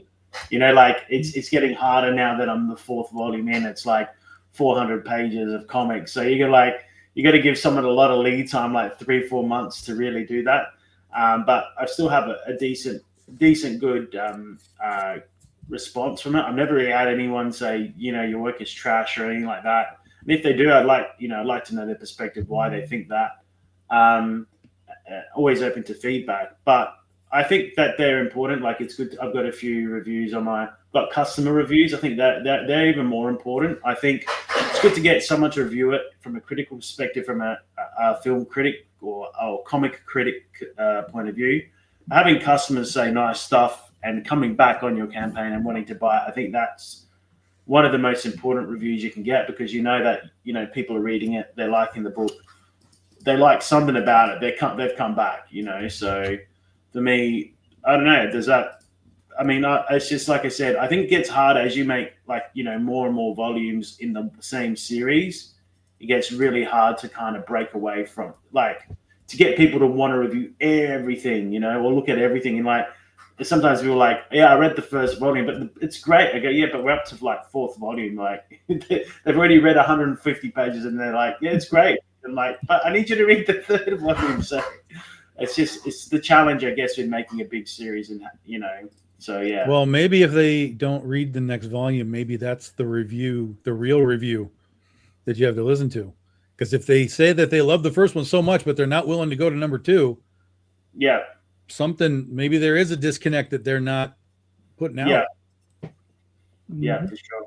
I mean, I've said, I literally have asked them that as well. I said, is there something, you know, like, you know, no, I just haven't like had the time, or they, you know, maybe that, you know, they're not, you know, maybe they're just not into it. Who knows? But it could, you know, it's just, yeah, I've actually asked, is there something wrong with it, or, you know, and they're like, no, it's good. I just haven't gotten around to reading it. They're big books, you know what I mean? So, but yeah, I also like actively trying to find people to review is a challenge as well. I find it's very, you know, hard to get people, even if you know, it's just, I don't know how people feel about it, but it's just, I've probably contacted about 10 people to review the series, and maybe only 2 have gotten back.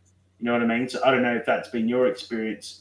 I think it's the whole thing of like the fact that it is 4 tomes of comics, you know, it's nearly 400 pages a book. You know, that does put people off from reviewing things. Some people, maybe I'm reaching out to the wrong people, who knows? So yeah, but yeah, all interesting insight. Yeah. All right, cool. Benjamin, what are your thoughts? We looked for reviews in the first book we did. And we haven't really done that since. I'm not sure if it was helpful or not. I mean, as mentioned by a few of the others, being able to print a quote that's you know, a decent quote can be helpful, but I don't read them myself. I mean, working as a journalist, you don't read the comments. It's just like, it's never ending.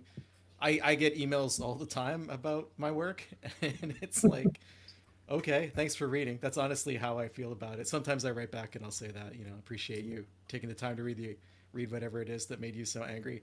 But yeah, that's my attitude towards it. I think really feedback is nice, but feedback from people whose opinion you value is the best thing. Whether that's a professional opinion or whether it's someone who's interested in the same topics that your book is purportedly about, or just someone whose comics opinion that you trust. So that to me I think is worth more. And I think for some people that might be a comics reviewer whose tastes align with their own, and that could be a good barometer. All right, cool, very nice. Mark, what are your thoughts? I used to, but now I no longer do. Like I said, it took a while to get my book first published, but I actually made a book with Mariano Nicieza. We did a crossover comic 100 years ago, and it got reviewed, and I was so excited because it was my very first book ever gotten reviewed. And it was a collaboration between Mariano and myself. We wrote it together, and then he went and got an artist to do the artwork and the ink and letters, all that stuff. The reviews basically tore the whole comic apart. And he said, but the writing wasn't that bad. And I was like, that's me. My writing wasn't that bad. Yay. But other than that, it really wasn't a point to listen to that review beyond getting that little nugget that my portion was cool.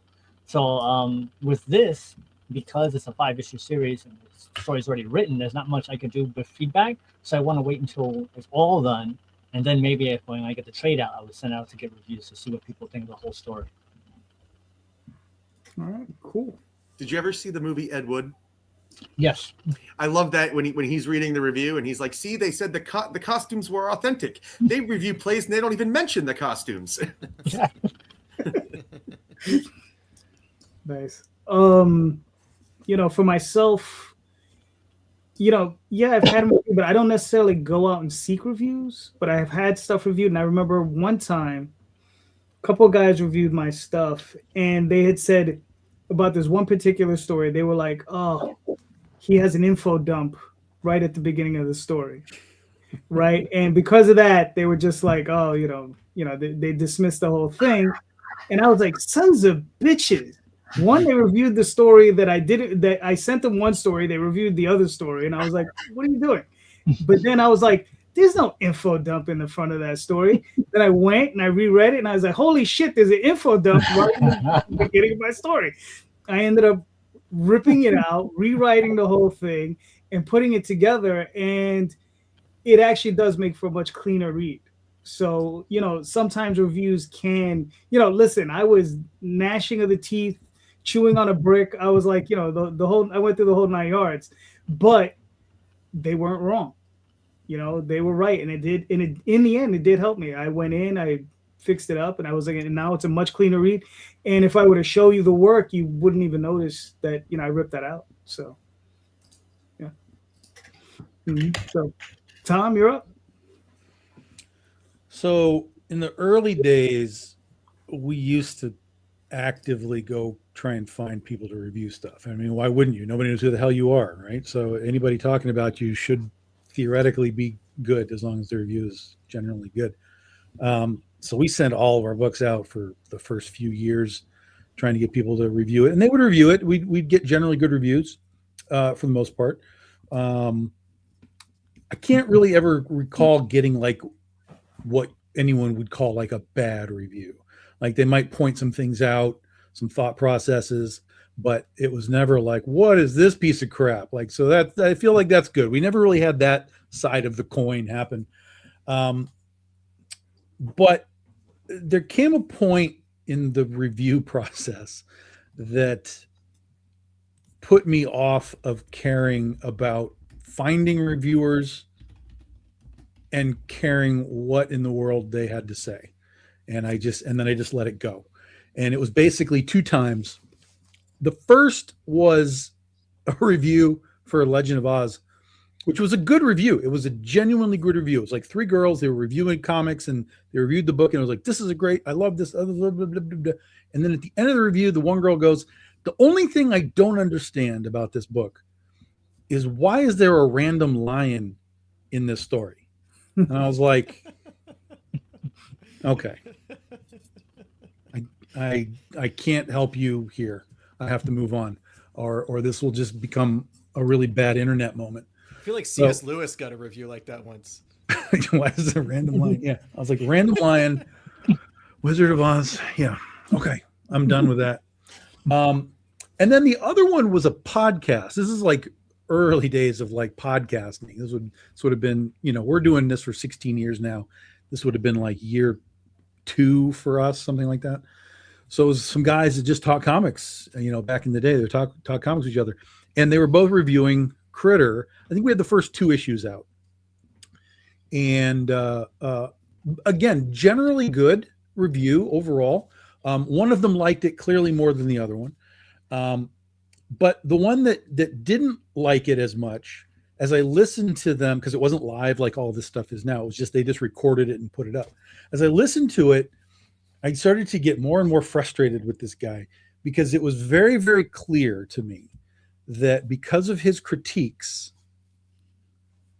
he liked the book but didn't want to like the book. And so he was trying to find anything that he could be like, yeah, but this. And so he was very upset with the fact that we had 2 characters. One was named Rookie, and she's like a sports style superhero. And one was named Electric Youth. And he was very upset. Remember, we have 2 issues out. He was very upset that I named these characters Rookie and Youth, because, well, what happens when they grow up? What happens when they get older? What happens when and I'm like, there's 2 issues, dummy. Like, you've never seen a character as Robin forever? No, Robin became Nightwing. Like, I mean, you've read comics, dude. You understand how comics work, right? So I was becoming really, really frustrated with this really dumb take. And then he goes on to say, because Critter takes place in Michigan in the early days of this book, and there's a segment of time where it's like, okay, I don't remember, whatever it was like 7:00 in Michigan. I put that in a caption because Electric Youth is our speedster, so he like races really fast. He's our Flash guy.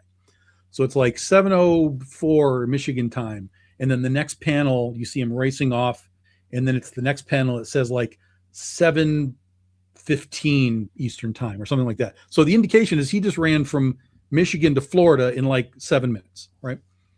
The guy says, yeah, but he screwed that all up because the time zones are totally out of whack. He didn't do his research at all. And I was like, what the fuck are you talking about? These are both Eastern time zone places.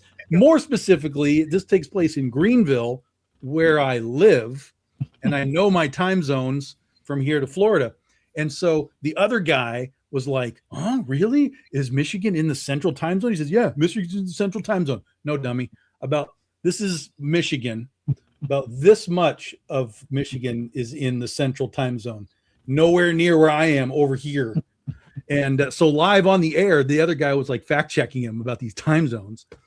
And then he was like, he did well with that then. No apology, no nothing. Just like, oh, he just did. Oh, okay. I guess he was right. All right. And I was like, I'm done. That's it. I'm out. I can't do this. I will happily talk with people. Like, I love talking to Lori Calcaterra. She does a live podcast. She'll talk about your books. She doesn't do reviews, but she wants to talk to you about the book, and she'll go deep diving into it. I love to do that. I love to answer questions. You got questions? You got time zone questions? I'm going to answer those for you. But I can't sit back and like listen to people talk about what I did and be wrong about it or have weird tangential takes. My head explodes. So I'm done with that. If you want to review my stuff, you're welcome to do it. I just don't care. I'm not going to care. DM was in our comments earlier. He did a review on Critter a while back. So that was fun. But again, it's like I put no stock in any of that anymore, and I don't chase them down. Anybody that wants to do it, I'm happy to do it. You need content and you want to review stuff for your website, I'm happy to hook you up. But just don't think that I'm going to be chasing down the review to see that it was right or wrong or good or bad. Cool. Mark, you're up. So, Tom, speaking of Critter. Yes. Oh my God. That is epic throwback stuff right now. Holy smokes. The first ever Big Dogging trading card. That's part of the War of the Independence series that Dave Ryan is doing. And we got her involved in it very late, but he was like, yeah, we've had some dropouts, so we can just like put her in the background of the book. And I was like, awesome. And then they made trading cards. So I was like, holy smokes, that's incredible. Okay, there's your throwback right there. Yes. So my question is this. It's a pretty easy one. Because Anthony was doing Fantasy 7, he mentioned D&D a couple of times. Do you guys have any idea of what you would like to have your property go into a different medium or not? Okay. Anthony, you're up. I'm up. So what's the question? So I've already made 2 D&D books. So what are you? What's Right. So would you like to make it into a different medium, to a video game or a movie, Yeah, well, a TV show? That's definitely what I'm doing already. So we're already making a video game on Steam. We already got it ready to go. We're launching that this year, and we've been marketing and pushing that. So I think comics are a beautiful medium, but I think the reality is that they're changing. The readership's changing. We've seen it with Diamond's disappear distribution, and I think it's always good to be open to new things. I mean, even Guillermo del Toro himself has said the video game is a fucking modern day comic book. Sorry guys, we're all dead. We're dinosaurs. That's the reality of it. So our audience is definitely shrinking. And also another perspective. This is I'm putting the authority down. On my Facebook ads, 20 to 30-year-olds are not clicking on my comic. And that could just be because of my thing, that they're not getting traction. I've stopped marketing to 20 to 30-year-olds. My audience is 30 to 50-year-olds when I do run ads. And they're the people that are engaging with stuff. So what that tells me is there a future in comics? It's a very challenging future, if anything. And I think it's not about giving up on the medium. I do comics for the love of it, the pure love of it.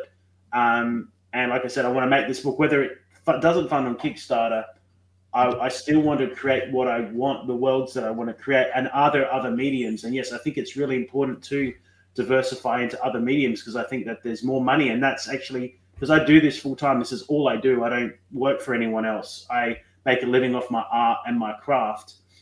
I think it's very important to be open-minded to making money in many different forms. Obviously not selling out to the point where, you no longer love what you do. But if something makes sense and you think you can do it and it's feasible, do it,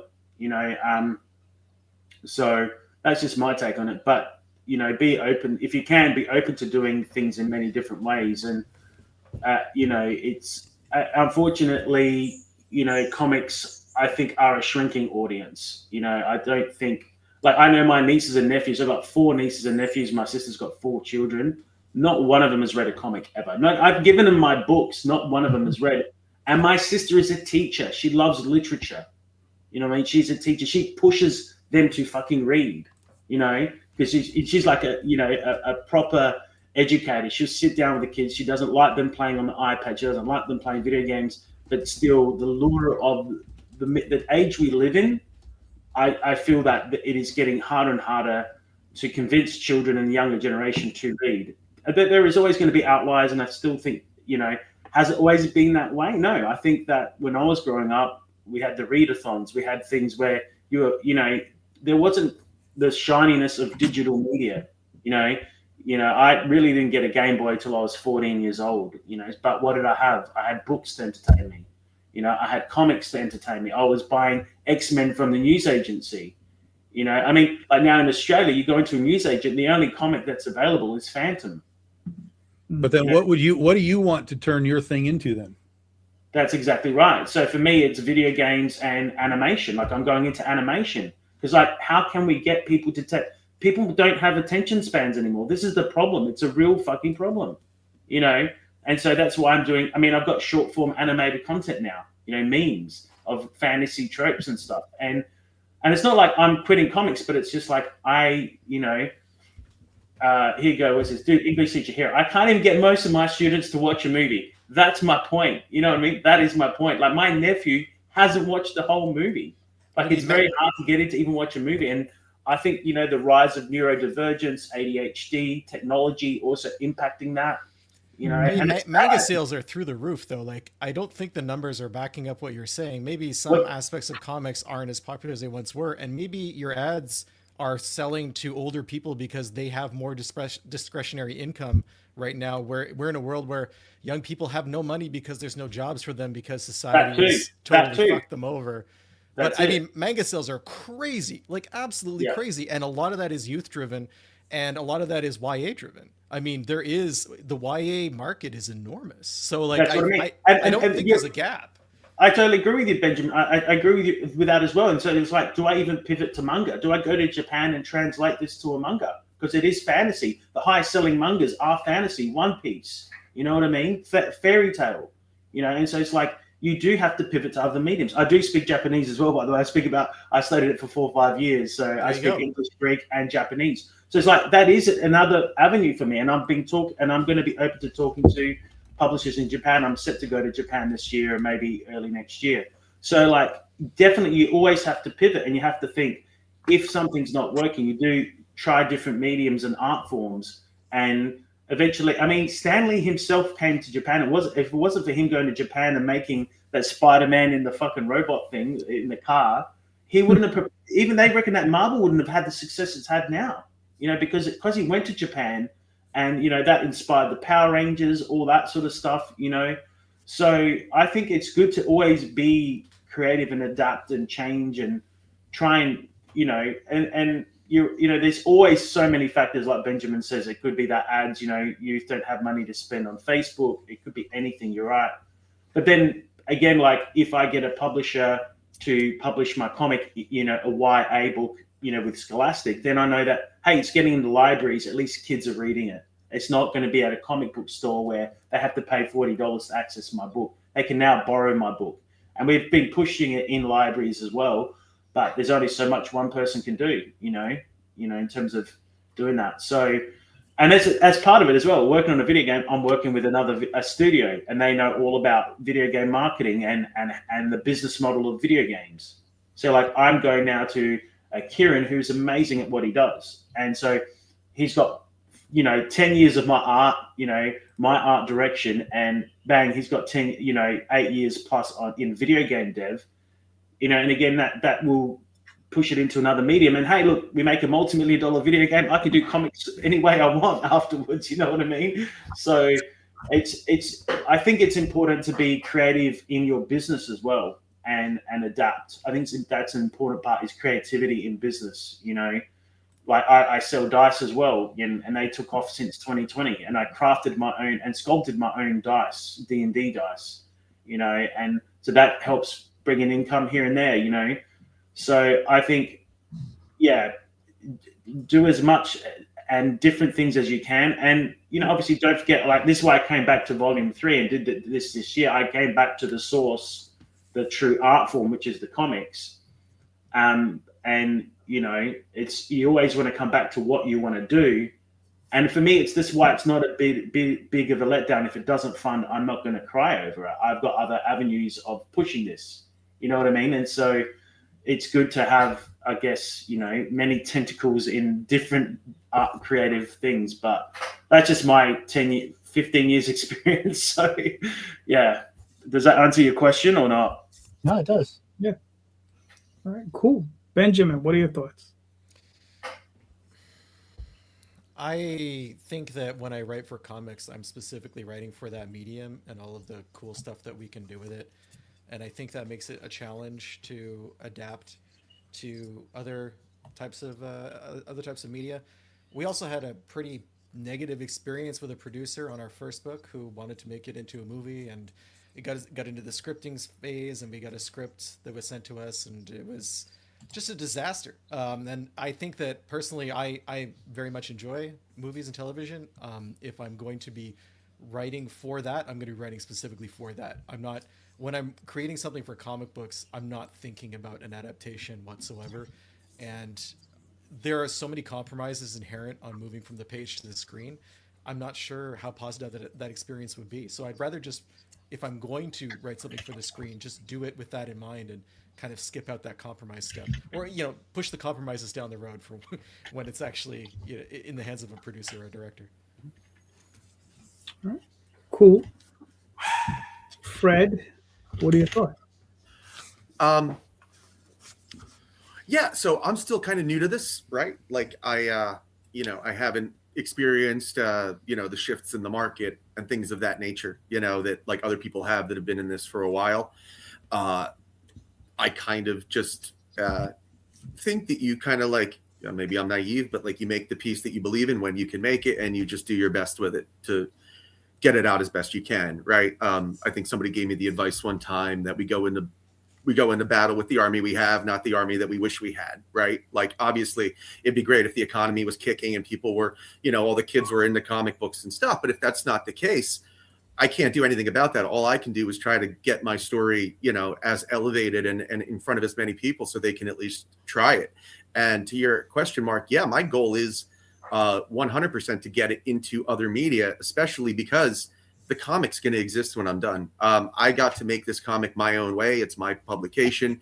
It's my script, and Stan and everybody I've worked with has kind of delivered something that I'm really proud of and beautiful that I can look at, at least the art that's done, and just be like, okay, this is kind of exactly what I wanted.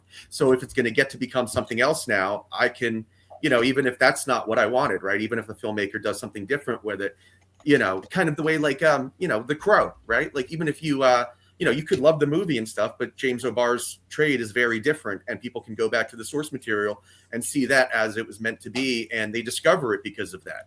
And especially nowadays where you see things like Invincible, where it's like literally looks like the comics drawn and brought to life. Like, I would love to have my stuff be adapted, but without like kind of losing what it is, right? Because when JD asked me, it wasn't like, well, if it does well, no, it's 6 issues. It has a beginning and an end, and I would like to see that kind of honored and whatever. But if somebody comes knocking on the adaptation door, I would try to keep as much creative control as I can. But if it gets out of my hands, I still have Fisticuffs, or I will have Fisticuffs, the comic, to share with them and be like, this is what it's meant to be, and yeah, I hope it gets adapted into a bunch of media that stuff that I couldn't see, because like a lot of kids nowadays, they don't read comics and stuff, and they don't even watch movies because they didn't grow up on technology being the way it is. Like the other day, my friend and I were talking, and he was a little worried because he's like, my son told me the other day when he grows up, he wants to be a content creator. And I'm like, to me, that's not a bad thing. To me, it says he's a creative. He's just responding to the technology that he sees. Like, he consumes stuff that people create, so on YouTube and stuff, so that's what he wants to do, because that's the kind of language he learns. Where I learned storytelling from like Frank Miller and Steven Spielberg and like the artists who were front and center when I was growing up. So yeah, I would love to see it in different media, and I would love to make it as close to my vision as I can. But if not, the more the merrier. It'll drive him back to the comic, I think, one day. So yeah, go for it, adapt it. Cool. Tom? So our stuff's been talked about being turned into things almost from the beginning. When Penny for Your Soul came out, our fans were freaking out, like, dude, this will be like a great HBO show. And I'm like, well, HBO can come talk to me anytime they want. We'll figure out how to make that happen. We almost had Legend of Oz sold as a TV show about 10 years ago. Which, God, that was so painfully close, but it fell through. But we've always had Hollywood sniffing around, and right now we've got people that are interested in our Princesses versus Zombies book to do something with it, either like a TV show, short series, or a movie or whatever. There's a couple of producers, but at the same time, we also live in a period now where making stuff yourself is not impossible. So to be like, oh, I need a studio, I need a producer, no, you don't really. Obviously, it would be great to have $10 million to make a thing, but especially with crowdfunding and stuff nowadays, dudes are making movies with their phone and putting them on Tubi. Like, it's just, if you want to make something, you can. And so for me, with Princess versus Zombies, I have a director who I've talked to. I have costume makers that I've talked to, and these are all people that I've met through circles of various books and various cons. And like, we meet up once a year, and I make costumes. Oh, I'm a movie director. Oh, I'm holy, We have the whole team right here. We all live in different, portions of the country, but what if we all went to one place for 3 months and made a movie? And they're all like, yeah, let's talk about that. So there's a very real chance that we might just skip everything and just make Princesses versus Zombies ourselves. I've always thought Critter would be an easy adaptation for an animated series, like piece of cake. Take it and run. You can do almost anything with that thing. So it's never the goal. It was never the goal. It is not the goal. Like as far as my creation and my writing and what I'm doing, my goal is to tell the stories through comics. But even the way that I write comics now has become cinematic. Like I watch so many movies, not just for the entertainment value, but I watch what's being done. I watch the direction, the cinematography, I watch the camera movements, and I try to translate that to the page. So I get people now that when they read my books, that when they're done, they're like, I feel like I just watched a movie. And I'm like, yes, because that's exactly what I'm trying to do.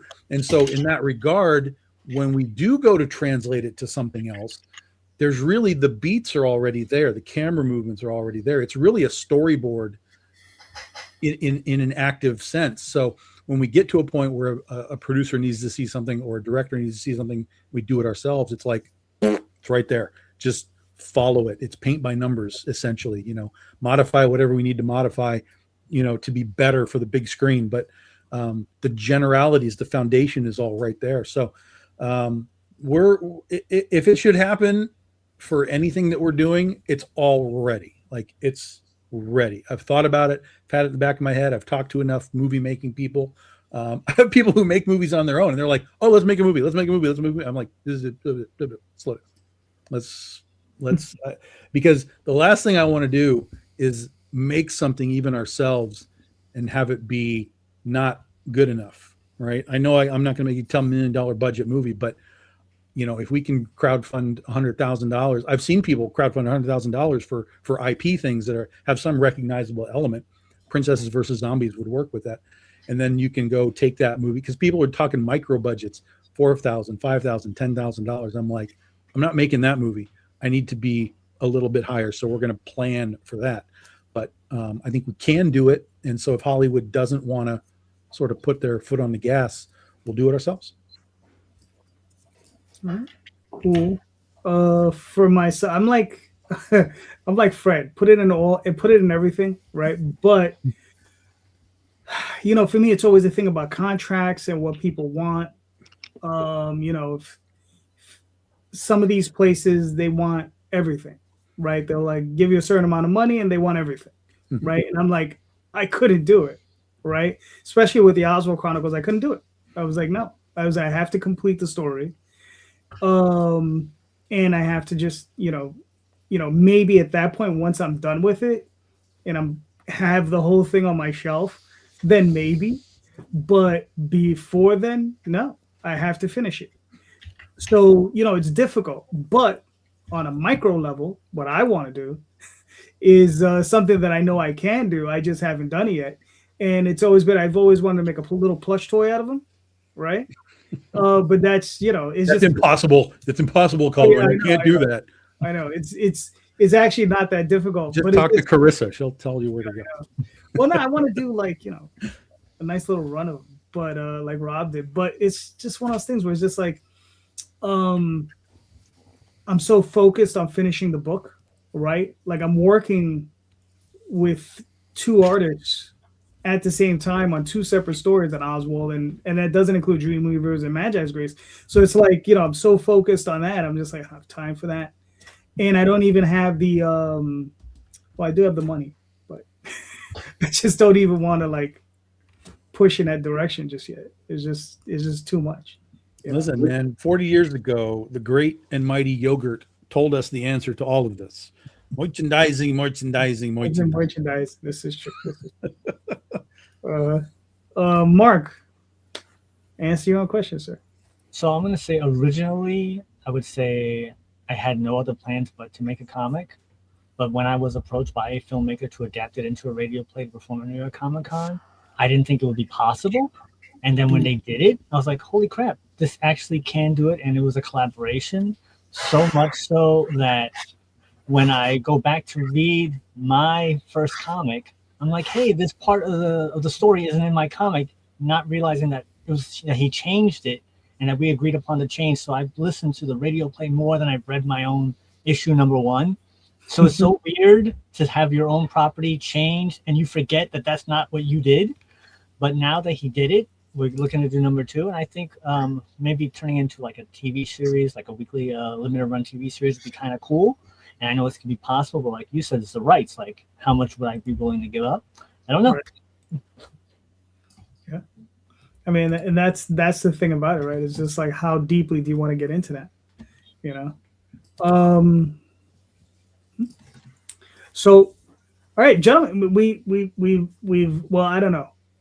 I guess I could throw out a real quick softball, right? So we'll do a quick softball question before we wrap up. How do you guys price your books?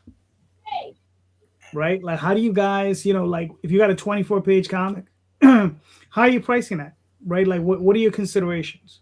And I'm asking you to distill this down in a couple minutes. So there you go. But I think Benjamin, you're up. Well, my answer is probably gonna be different because I'm doing it in Canadian dollars. I know Anthony's gonna have his own currency issues too, but I try to keep it for me. It's around $15 for something like 24 pages, up to maybe 28 pages. I feel like that's what the market can bear in terms of what people are looking for on Kickstarter, and I feel like the crowdfunding audience is different from the direct to market audience, direct market. Sorry. So you just got to be sensitive to who your market is and price accordingly, and make sure you're not losing your shirt on your book. I mean, you're probably not. If you're having to factor in art costs and design costs and editing costs and whatnot, I mean, that's all got to go into your cover price too. So that's generally how I look at it. All right, cool. Fred. Yeah, I've been asking people, to be brutally honest. I'm still learning the proper considerations. Like Benjamin, I have generally a Kickstarter price for a single issue, and then like a table / in stores price for different considerations,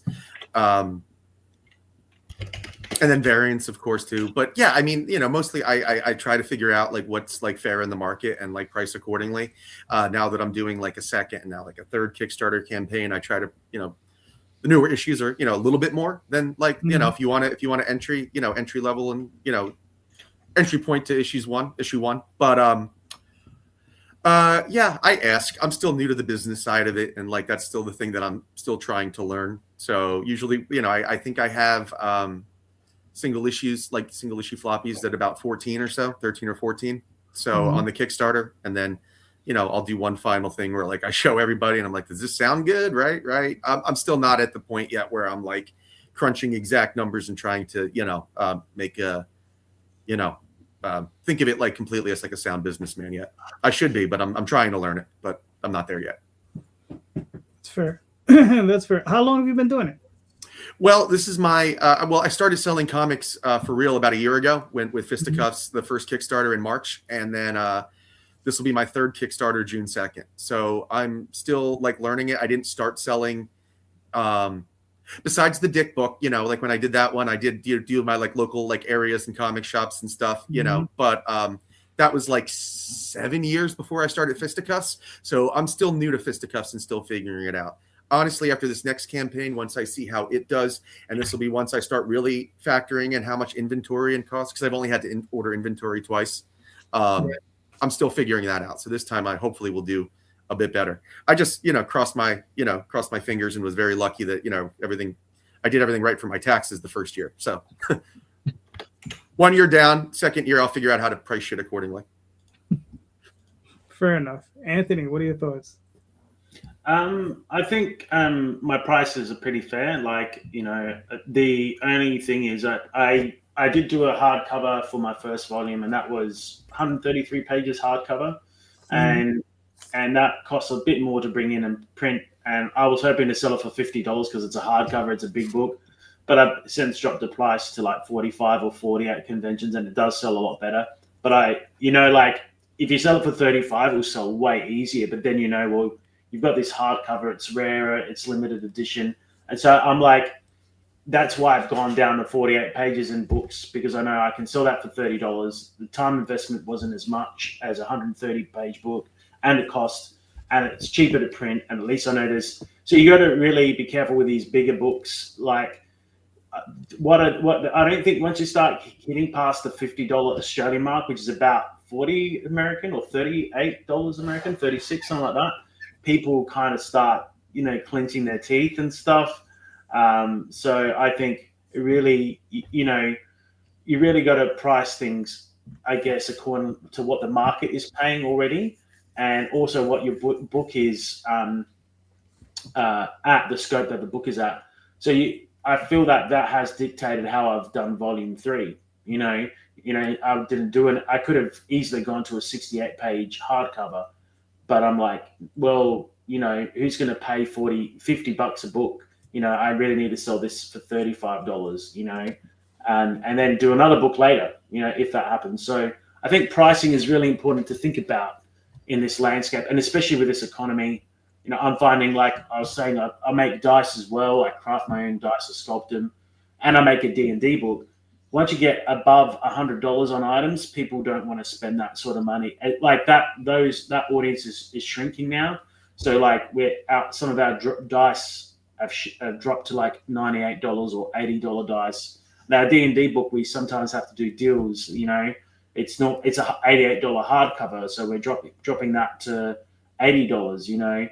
So I think people will only pay so much for books, and so you really have to be careful the sort of book you make and how many pages you do, and think about the current economic landscape, if you know what I'm talking about. Does that make sense? Or yeah. Mm-hmm. All right, cool. Mark, what are your thoughts? Well, for the crowdfunder right now, I think issue 1, I always find that I should charge more for issue 1 than issue 2, because that was the jump off point. I think it's $7 or $8 for issue 1 on the crowdfunder, and then issue 2 is like $5 or $6. So I figure around that much. The shipping will kill you, but that's just how it is. But in person, I usually keep it around that price, and that's how much regular books are. Floppies, 22 pages. All right, cool. Tom.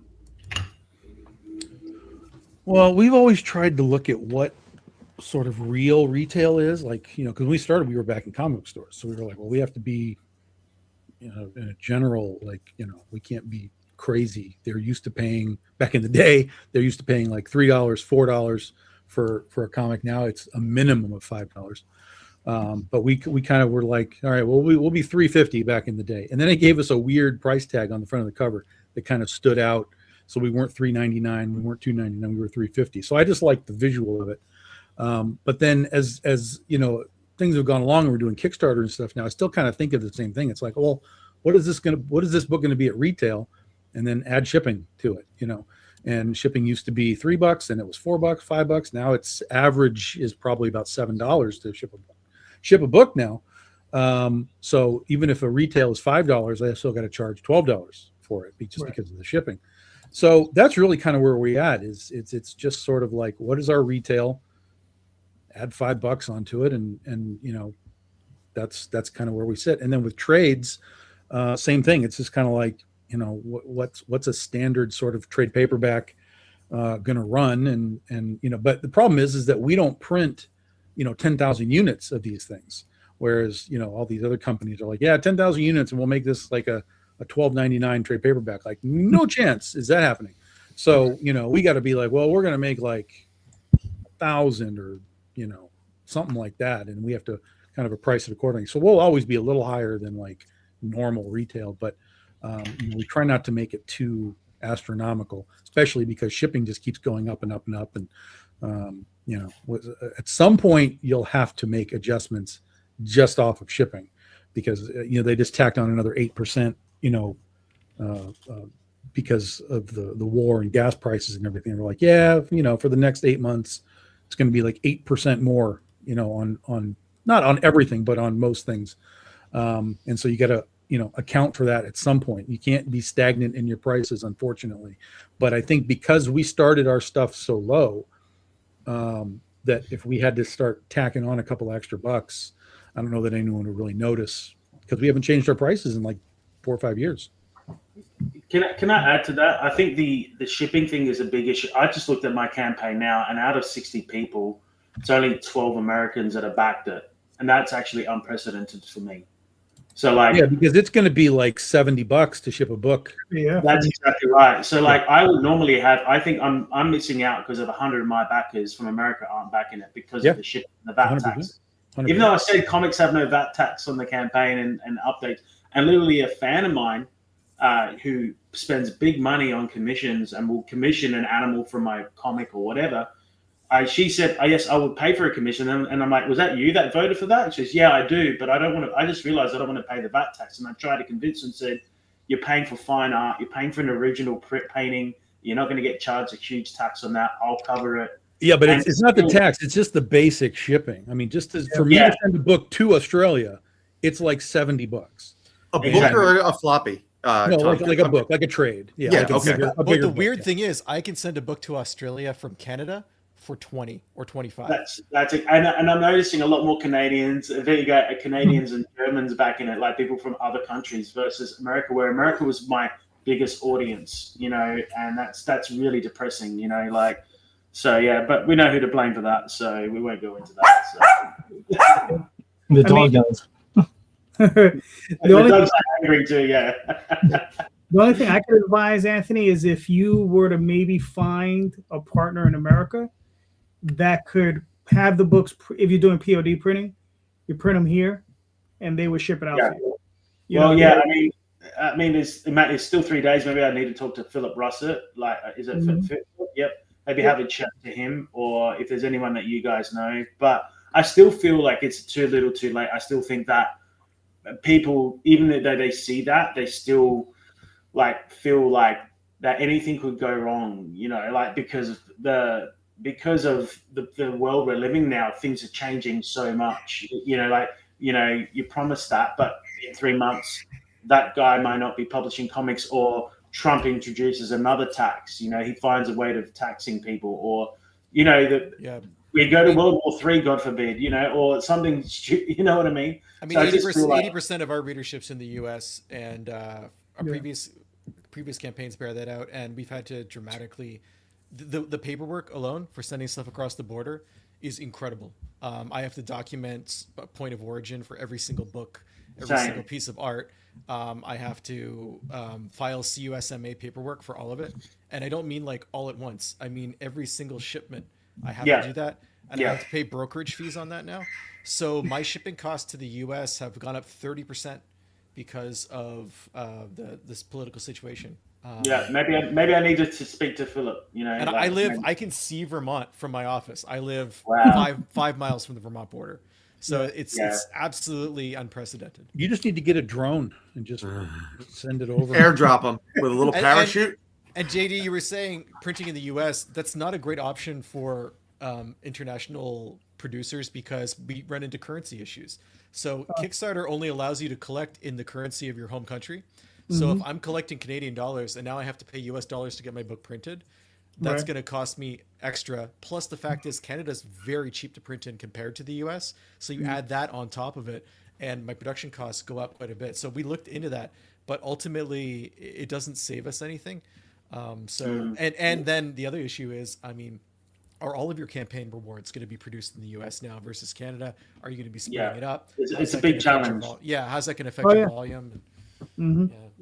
Well, I mean, at one point when I was working with Ingram Lightning Source, right? Ingram Lightning Source has a program where they print the books in the country that whatever country you want, that they have a site at. So I was selling to the European Union, and I would have the books printed in Europe and shipped from Europe, and they would take care of that. And they would add another 5% or whatever. But I would let the people know in Europe that all you're getting is that book. You're not getting signatures. You're not getting anything else. You're just getting that book. But you're getting it at a much more reasonable rate than what you would normally get, because you're not going to be charged as much, in taxes. And you don't have to go. I don't think they were charging the VAT tax and all that stuff because it was done in Europe. The new GPSR in Europe right now is making it more complicated too to ship from even people from Britain. are having Right. issues shipping their comic books because you have to have a product safety officer who's located within the European Union who will vouch for your product and file the paperwork and be your representative. And that's not an inexpensive thing to do depending on how large your customer base is there. So like even something like as simple as a book has to go through their product safety regulations. And that wasn't the case 2 years ago. So it does shift quite a bit. Yeah. All right, cool. For myself, I think the solution is offer digital rewards as much as possible, and that's what we're doing. And that's why we're doing the video game. That's what our way of getting around it is. Like, we got a digital comic for $15. You get my book. You also get a video game. There's not much to fucking whinge about now. Like, you know, you can still back me. You know? And let me tell you, I mean, a lot of the campaigns that I've been running, upwards of 50% of what's sold is digital rewards. Mm-hmm. You know what I mean? So I mean, listen, I mean, it's a PDF. Like I can send those all day. Yeah, exactly. You know, it's like I said, I sell them for $10 or $8, and I'm like, I just wish I had 1,000 of you. You know, right? So yeah, but as far as pricing goes, you know, I remember the old rule was 10 cents per sheet, but it's like now it's all over the place, right? Like now it's like probably like closer to a quarter. Right. So it's like it's sitting there and just literally just trying to figure out like what's your best break even point and where you make enough money that it's worthwhile. Right. Because I need to make enough money just to keep it going. Right. I need to make, you know, I need to pay for what I pay for, then add a little extra on just to keep that sucker going. So, yeah, it's breaking it down, you know, with that math. One day, I guess maybe Tom and I and maybe Jay can get together, just do a masterclass on just breaking out price points, because it'll just be crazy. You know, we could pick up like a 240-page hardcover. Well, and I'll just throw this in too, really quickly, because we're all talking about Kickstarters and stuff. Mm-hmm. There's a thought process of like, if the price is lower, people will buy more. It's a false process. Yeah, that is very true. They were going to buy what they're going to buy, whatever what the price is. And if they save $5 or $6 on something, they're not necessarily going to spend that $5 or $6 on you again. Yeah. You know what I mean? Yeah. So, you know, don't freak out because your prices are too high, unless you really think they're too high. Mm-hmm. But if you go the opposite way and you're like, well, I'm going to cut my prices by 25% across the board for the next campaign, you might sell the exact same amount of stuff and come up 25% less in your money. So it's a really weird balancing act, all of this. And you got to go the other way too, because there are always people out there who want to spend as much as they can afford to support what you're doing, because they believe in you as an artist, as a writer, as a creator. And you have to have those options in your campaign as well. Even if it seems like you're only going to move 5, 10, 15, 20 of those rewards tiers, it's still meaningful for your campaign, and people want to help you. And even JD, you're talking about digital, like you can do that digitally as well. It's surprising. People, I've had people reach out to me on past campaigns and be like, hey, I can only buy the PDF of this book, but I want to support more. What else can I do digitally? So we started adding like behind the scenes stuff, script stuff, layout stuff, anything to give people who want to support you the chance to do that. It provides as many opportunities at each end of that spectrum. Yeah. Very true. Very true. I mean, I did for this campaign, I have metal covers, which I don't normally do. And, they're really expensive. But I got 2 backers. But that in and of itself makes it worth it, because it's $130 per, for each level. So, I mean, for each time they buy it. So it's like, all right. Make it easy for people to support you, right? Like that's the whole idea. Yeah. Exactly. I've offered 2 whale backers so far, like whale backer tiers, and nobody's taken them yet, but it only takes one. And then like that 20 seconds it took to invent that tier is like paid for itself and then some. So it's like, there's no harm in asking, or just putting it out there in case somebody, like Benjamin says, want to help, because some people do. Like, that's why people told me, try to land on round numbers, because some people don't care what the reward is per se, as long as, what they want is in there. They'll pay that extra little bit more because they feel like helping you, and like a number sounds better to them than, 50 sounds better than like, 47.52 or whatever it is. So, yeah. I have a backer who basically buys everything, whatever's new on the campaign. He just buys everything. And so we've joked about it. Like, can you just make a Freddy tier? Like, make one Freddy tier. It's all of it. So I can just push one button. I'm like, yeah, okay, we'll talk about that. Yeah. I have a McCrazy level named after the guy who asked me to make this level, and it had it's like a $400 level. He asked me to make it, and what's funny is I put it up. 2 other people backed it, and he didn't back it. And I was like, okay, that works. And then I keep putting it up, and I don't get it every campaign, but there'll be I got someone to back it on this campaign. And on occasion, I'll have campaigns where I have 3 people back, and it's like, okay, you never know where you're gonna get it, but just grateful to get it. All right, gentlemen, thank you so much. This was awesome. We made it to hour 2. Let's start with Anthony. Anthony, where can we find you and your work, sir? Yeah, sure. You can find me at achristouart.com. There's a link to my Kickstarter campaign, Luminous Ages. There on Kickstarter, you can find me as Luminous Ages Volume 3 Dragon Ascension. So yeah, I'm there.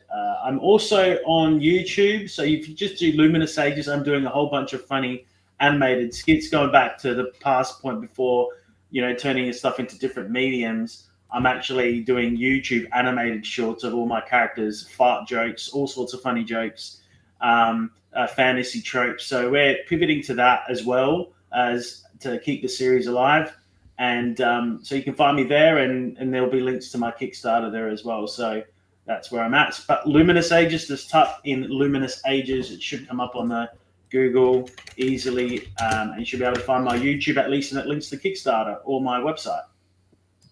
All right, cool. Fred. Sure, you guys can find me on all the main socials at Schwartz Art LLC. Find me on Facebook, Instagram, X, TikTok, and so forth. You can also find me at www.schwartzart-llc.com. And of course, the Fisticuffs Book 4 Kickstarter is in pre-launch now. We're launching June 2nd. And we hope to see you all there. Parker is going to come and bark at you if you don't. So I'm going to mute him now. Thank you guys for putting up with us. All right. Fred, real quick, what's your dog's name? Parker. Parker. Okay, very good. It's so when he's I named him after Peter Parker, so when he's bad, I can yell at him and feel like J. Jonah Jameson. There you go. It's like, Parker, what are you deaf? I called you twice. All that shit. Nice. I like it. Benjamin, where can we find you and your work? You can find deadaircomic.com will take you to the latest issue of Dead Air, where regardless of whether it's on Kickstarter or being sold from my website. And you can find my writing about other stuff, comics, music. I write a lot about cars professionally, and that's at benjaminhunting.com. All right, cool. Mark. Just Google It Came From the Radio or go to www.itcamefromradio.com. We are a weekly syndicated radio show on WGB, Long Island's oldest radio station, on 1240 AM and 95.9 FM. We're also on we're also on an additional terrestrial radio station, which is WARY in Westchester County. That's 88.1 FM. We're also on some digital online radio stations such as sci-fi.radio, BTD radio. We're also on 45 different podcast places. And this Wednesday, we're going to be at the East Meadow Public Library for our 104th live show. We're going to have Phil Russert as our guest. So if you're in the area, Long Island, New York area, come on down. It's a free event, and we'll be raffling off some tickets to the Elite Comic 11 show. And he will also be raffling off 6 of Phil's comics at that. So for more information, go to www.eastmeadow.info. Cool. Tom? I was on the radio once. I remember that. That was fun. It was interesting. It was like legit radio. It was kind of weird. Oh, twice. I've been on twice. I just remembered I've been on twice. One guy got to try to get me in trouble. If you come out to New York, you can go on Mark's show and you'll be on the radio 3 times. Yeah. Yeah. So bigdoginc.com, guys, get your books. May 22nd, I am going to be 22nd, 23rd, 24th. I'll be at Traverse City here in Michigan, up north. But we'll also be launching the last issue of Goth Day on the 22nd as well. And then I will be at Hall of Heroes Con the weekend after that, down in Indiana. And then the weekend after that, I go to New York. I go to Chittenango for Ozstravaganza for the big Wizard of Oz show. Oh, okay. That's nice. Are you going to swing around to the important part of New York? I don't go past Chittenango. I stop and I say, "There's a wall somewhere there that I don't want to deal with," and I turn around. Yeah. Gotcha. All right. Very nice. All right. So I'm JD Calderon. You can find me on Facebook, Twitter, Instagram, all those different places. Sunday nights with this gentleman, Friday nights with this gentleman, and JD Rosario, who's not a gentleman. And currently on Kickstarter. So you could find the Oswald Chronicles and Adventure Finders, Rod Espinosa's fantasy comic. You can check it out there. And please, everyone, check out the show notes, because in the show notes are links to all of these creators' products, all of these books, all of these fantastic dreams that all these creators have created for you. Click on those links, buy those books, because all of these creators are making great books, and please go back them because they need your help. All right. So thank you so much. And just remember, everyone, read more indie comics, especially ours. Have a good night, everyone. Thank you. Bye. Thank you. Good night.